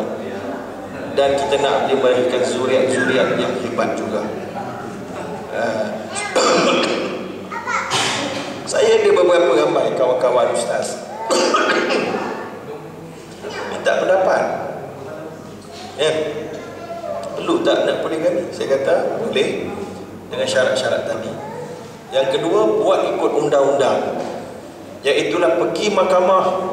Nak pergi mahkamah, you kena pergi di pejabat daerah, pejabat agama daerah, hantar borang, hantar salary, hantar berapa yang layak untuk isteri pertama kalau kamu kahwin, berapa harta sepencarian. Penat-penat kamu 20 tahun, 10 tahun dengan dia, tiba kamu kahwin, isteri kedua dapat right. Isteri pertama punya right kena letak dulu, letak 30 ke 20% ke harta hari ni bagi pada isteri yang pertama kalau kahwin. Bagi semua, pejabat agama tuluskan, pergi sebut kes dekat mahkamah. Sebut kes mahkamah, kemudian keluar kena tunggu pula tarikh perbicaraan. Dia bicara, perbicaraan lulus, dapat sijil kena kahwin dalam masa 3 bulan. Ikut prosedur itu. Kalau tak mau ikut prosedur itu, you bikin masalah nanti. Ya, jangan nak pergi golok lah.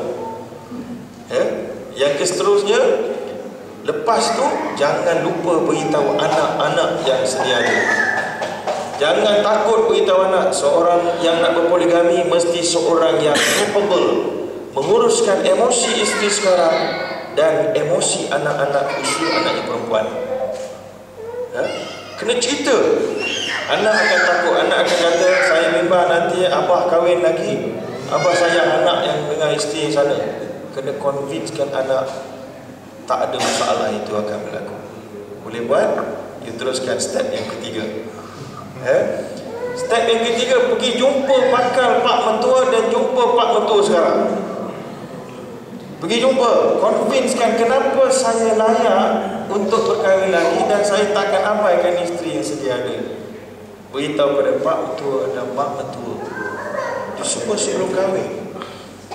Dan pergi pula jumpa dengan bakal pak mentua dan bakal mak mentua.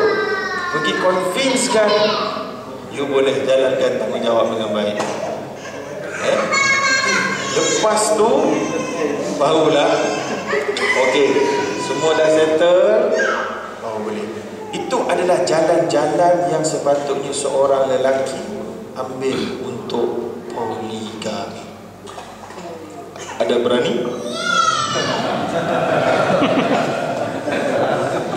Ya? Tidak? Gelap. Itulah yang diperlukan untuk menunaikan hak wanita yang sedia ada dan yang bakal dikahwini. Ada orang kata, okey, poligami ni macam ni, dia nak naik sini susah, lepas yang kedua, yang ketiga tu senang. Ketiga. Tak betul. Tak betul. Tak semestinya. Tak semestinya. Ya? Dia tengok macam mana cara kita tengok. Bukan apa yang dilihat, tapi macam mana cara kita lihat diri kita dan kemampuan kita. So, maknanya, dan yang keseluruhnya, poligami bukan satu poin lawak. Hari ini orang selalu buat lawak, ustaz-ustaz ceramah, oh dia kahwin lagi, itu orang yang tak layak berpoligami itu. Betul. Ustaz-ustaz yang kaki berlawak poligami itu tak layak poligami sebab tak sensitif. Orang poligami akan meningkatkan sensitiviti seorang lelaki ke tahap gaban. Dia ada memang tahap gaban. Contoh tahap gaban tu apa? Contoh bukan contoh sebenar. Ada disclaimer. Ini contoh umum kawan-kawan ya. Katalah si isteri yang kedua ada belikan cincin kepada si suami. Masa suami balik rumah isteri pertama, jangan pakai cincin tu. Faham? Tahap gaban tu kan. Nak sampai rumah masuk poket cincin. Nak keluar rumah tak pakai cincin isteri kedua beli. Dah keluar nak masuk rumah isteri kedua pun pakai. Larat tak? Nak buat? Tak larat. Tak larat tak hari-hari. Nak beli barang untuk isteri kedua, beli barang untuk isteri kedua khas untuk dia pakai. Isteri pertama kena dapat bajet yang sama, kata sebagai ulama. Katalah dia tak perlu, dia perlu. Okey, walaupun dia tak perlu, bajet RM200 tu belikan benda lain yang dia perlu. Boleh tahan susah. Nak adil kat situ. So super sensitif adalah satu perkara yang mungkin boleh jadi baik. Tapi itu nak cerita Allah. Ada soalan lain?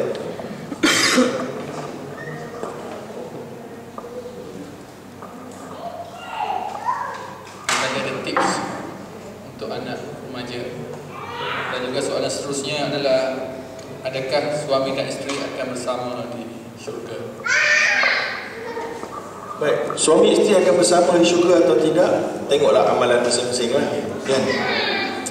Tapi apa pun macam ni lah, suami isteri kita cinta habis tahap Ultraman pun, kita akan berpisah.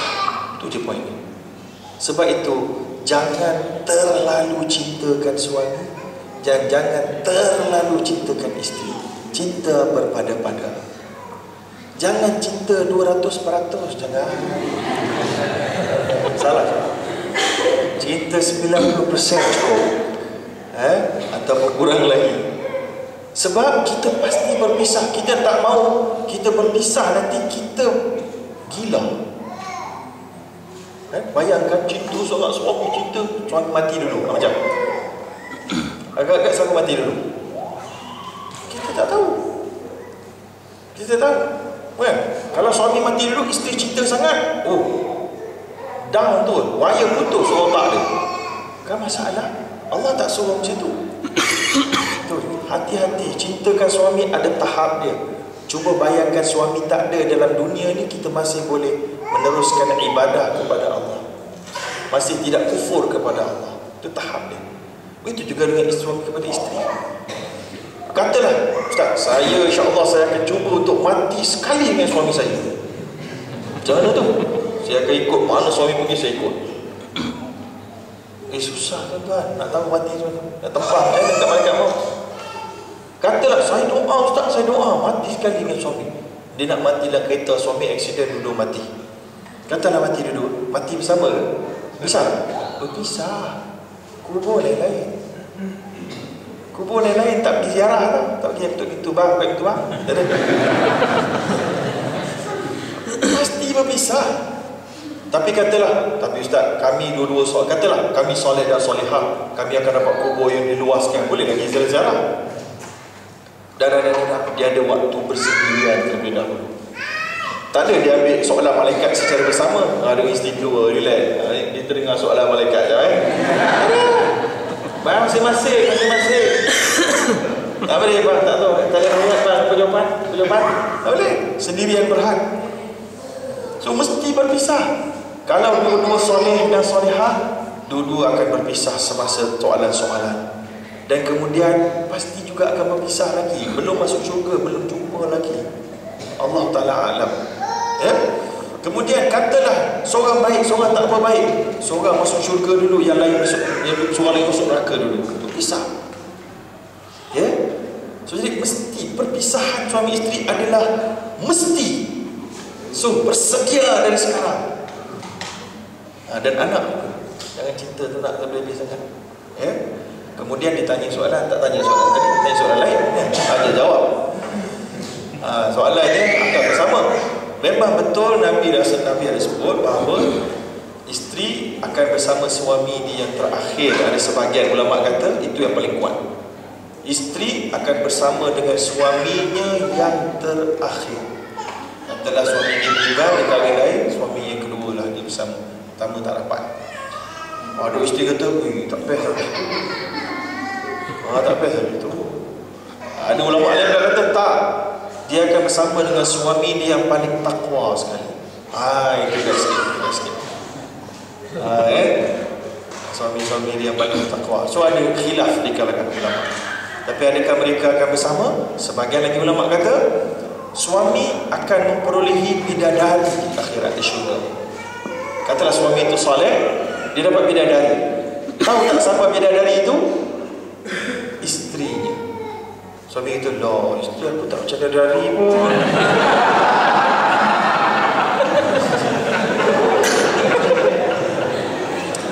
Jawapannya Allah jawab dalam Quran. Insya'na hunna insya'a faja'alna abkaran uruban atraba. Allah sebut dalam Quran, wanita-wanita ini di akhirat mereka akan dibuat satu transformasi. Macam kat Korea bedah plastik ni. Satu transformasi yang mana mereka akan dibangkitkan sebagai anak darah. Kemudian remaja urban atraba. Dia pipi yang berjeragat jadi lemak kat tangan jadi lemak kat sini lemak semua hilang jadi bidadari. Dan ada juga ulama kata pada dalam hadalan nas dan asar, so bidadari ada dua grup. Satu bidadari iaitulah kata Ibnu Abbas, bidadari ini adalah al-adamiyat, perempuan-perempuan bumi. So you all nak jadi bidadari? Kena amal soleh dah dulu kan. So you all of you akan jadi bidadari kepada suami masing-masing. Ini gerombolan yang pertama, bidadari dari bumi. Ada bidadari di syurga. Oh sudah, ada kompetitor. Ada bidadari di syurga. Ada bidadari daripada syurga. Tapi bidadari daripada syurga less pretty than you. Apa lagi nak? Kan? Tapi suami dapat juga. Oh tak best lah. Undang-undang perasaan dunia yang cemburu semua hilang. Tak mau hilang, saya nak simpan tak? Tak boleh simpan. Ya? Allah SWT kata wa nazakna ma fi sudurihim min ghillin. Kami cabut semua rasa cemburu, sakit hati semua daripada hati orang ahli syurga. Tak ada satu apa benda pun. So, kita rasa happy. Sesuami dapat bidadari, iaitu isterinya. Isteri dapat siapa? Dapat suami lah. Oh, nak bidadari lain pula. Suami pun handsome juga. Tak macam sekarang ni. Tak ada. Dia jadi super macho punya. Ya, lebih hebat daripada Tom Cruise ke siapa dia, Brad Pitt ke. Kalah semua tu. Wallahualam, itu dah jawapan dia. Terima kasih. Kita sebenarnya ada 3 minit lagi. Kalau ada soalan yang penting sangat, saya terima satu. Kalau kurang penting, personal lah jumpa Ustaz. Oh tu, ada permintaan. Mana? Remaja ke yang pasal anak? Ada 2 yang tak jawab lagi. Tip remaja, tip remaja tentunya untuk menaikkan harga diri dan diri. Baik, bismillahirrahmanirrahim. Remaja ni saya pun tak pakar sangat. Anak saya pun remaja juga. Ini belum habis remaja, saya tak berapa expertise tu kurang sikit lah. Anak pun baru 15 tahun umur. Baik, jadi anak remaja ni mengikut bacaan saya. Yang pertama, dia kena bermula daripada basic, daripada asas sebelum dia jadi remaja. Sebelum jadi remaja, kita kena nurture dia dengan kasih sayang dan dia rasa kita sayang kat dia. Maka kalau itu proses dan lag yang pertama, kita susah sikit lah. Kita kena suntikkan perasaan tu kemudian. Sepatutnya masa 7 tahun yang pertama tu, dia rasa dikasihi, dia seronok, dia main, dia tak banyak larang, tak banyak perkataan jangan. Masa tu semua boleh, tapi ada had yang kita larang dengan tak ada cakap jangan. Kita larang dengan tak ada cakap jangan. Kita minta, kita tak rampas. Ya? Masa 7 tahun yang kedua itu, barulah adanya disiplin. Dan kemudian itulah remaja punya masuk campur dengan sedikit lagi ke 21 tahun. Maka pada ketika itu kita kena jadi kawan kepada dia. Oh, yang ini yang mencabar. Ini yang mencabar. Dan inilah yang perlu kita buat satu semakan dengan anak kita. Balik ni, minta anak tulis apa yang dia harapkan ibu dia dan ayah dia jadi. Boleh tulis. Sebelum tulis tu, tulis dulu. Siapakah dia role model dia yang paling dia kagumi? So dia tulis. Tulis 5 orang. Tengok ada tak nama tuan-tuan dan perempuan dalam ni. 5 orang. Kalau tak ada, tuan-tuan ada masalah sikit. Ya? Kalau ditulis Rasulullah tu kira ideal lah. Kita kalau ada nombor 3 pun kira nombor 1 lah. Kalau tak ada Rasulullah nombor 1 kita pun, tapi jangan sangka buruk lah. Adalah Rasulullah tu. Tapi kita kena ada dalam 5 orang utama sebagai role model. Ya? Kemudian suruh dia tulis apakah yang diharap ibu dan ayah. Kita tengok satu-satu. Tengok satu-satu. Walaupun ada yang kita boleh debate, mana boleh macam ni, tak boleh macam ni, tak boleh gini, macam-macam. Biar dia tulis. Ya? Ni proses kita nak memahami dia supaya dia boleh anggap kita sebagai kawan yang boleh diluahkan perasaan. Ya, sebab bila dia anggap kita sebagai ibu ayah yang ada barrier, dia takkan cerita, takkan luah, lalu kita takkan ada cara untuk mengetahui masalah dia, sedangkan dia itu seorang yang tidak matang lagi. Dia tak tahu dia tak matang. Itu yang ketiga, kita kena beritahu dia tak matang lagi. Macam mana cara yang licik? Antara cara yang licik, mungkin boleh pakai sebagian orang, mungkin tak boleh sebagainya. Contohnya gini, antara cara yang licik, kalau tuan-tuan ada kemahiran itulah, saya harapkan kita ni ada lah. Saya punya cara, contoh saya buat, cara saya ni lucu sikit lah, mungkin tak fit one size, tak fit all lah, tapi mungkin boleh digunakan. Saya buat macam mana tau? Saya buat apa saya buat lupa pula kan. Dah lama buat benda tu. Ya, saya gunakan satu bola tenis gitu, ya. Saya suruh anak saya baling secara tak laju sangat pada saya. Maka saya tangkap macam ni. Saya pun suruh dia pun buat sama. Saya suruh dia tangkap, baling, ayah baling, tangkap. Dia tangkap tak boleh, tak dapat, kelang kabut dia. Maka saya tu beri satu kesimpulan. Itu sebab anak saya tak boleh tangkap. Kalau anak tuan lagi terror dia, tuan-tuan, jangan buat dalam tu. Tapi yang penting tuan-tuan, itu model. Boleh buat fikir. So model saya tu sesuai untuk anak saya. Sebab saya kenal anak saya, dia tak boleh buat. So terus saya buat satu kesimpulan. Nampak tak? Ayah punya anggaran lebih tepat daripada Kak Long punya anggaran. Ayah punya anggaran, Kak Long balik itu, ayah puk dapat tangkap. Ayah tahu bila bola tu nak bergerak, dia sampai ayah pun tangan. Maka ayah punya kira-kira lebih tepat dengan Kak Long daripada Kak Long punya. Contoh tentang nak sulung kita kan. Waktu kita bagi kat dia, dia tak boleh cakap apa. Kak Long punya anggaran tak berapa tepat lagi. Sebab tu bila ayah cakap tak payah pergi dengan kawan-kawan, sebab ayah punya anggaran gini-gini lebih tepat. Kak Long punya tak berapa tepat. Nampak? So bagi dia rational. Dia generasi Y, dia nak Y. Why ayah tak bagi saya tengok televisyen sekarang, tapi ayah tengok? Why tak boleh pakai handphone, ayah pakai handphone. Saya tak pakai WhatsApp, ayah boleh pakai WhatsApp. Why? So kena banyak bagi rational. Ini cara belajar dekat United Kingdom, dia orang belajar di UK. Why ya bodoh ni. Betul kalau dah why? It's not fair. It's not fair.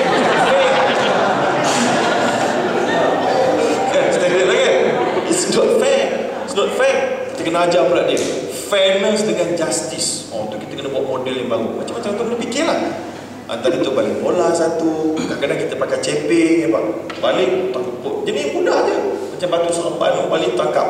Kan, Pak ayah punya timbangan tepat. Tapi kalau ayah ni pun tak reti buat, jangan buat lah. Okay. Itulah antara tips-tips mudah sahaja untuk anak-anak remaja. Dan satu lagi jangan lupa, anak remaja dia selewasa tidak dikasihi. Dia kata tak rasa dikasihi oleh ayah. Kita pun tak tahu macam mana nak tunjuk kita kasih. Senangnya kita beritahu pada dia cara ayah tunjuk kasih macam mana. So kita kena beritahu, ayah berikan makan, mak tolong masak, mak tolong hantar. Itu tanda kasih. Dia tak appreciate itu tanda kasih. Dia tak tahu itu nilainya kasih. Mak kata jangan pergi itu tanda kasih.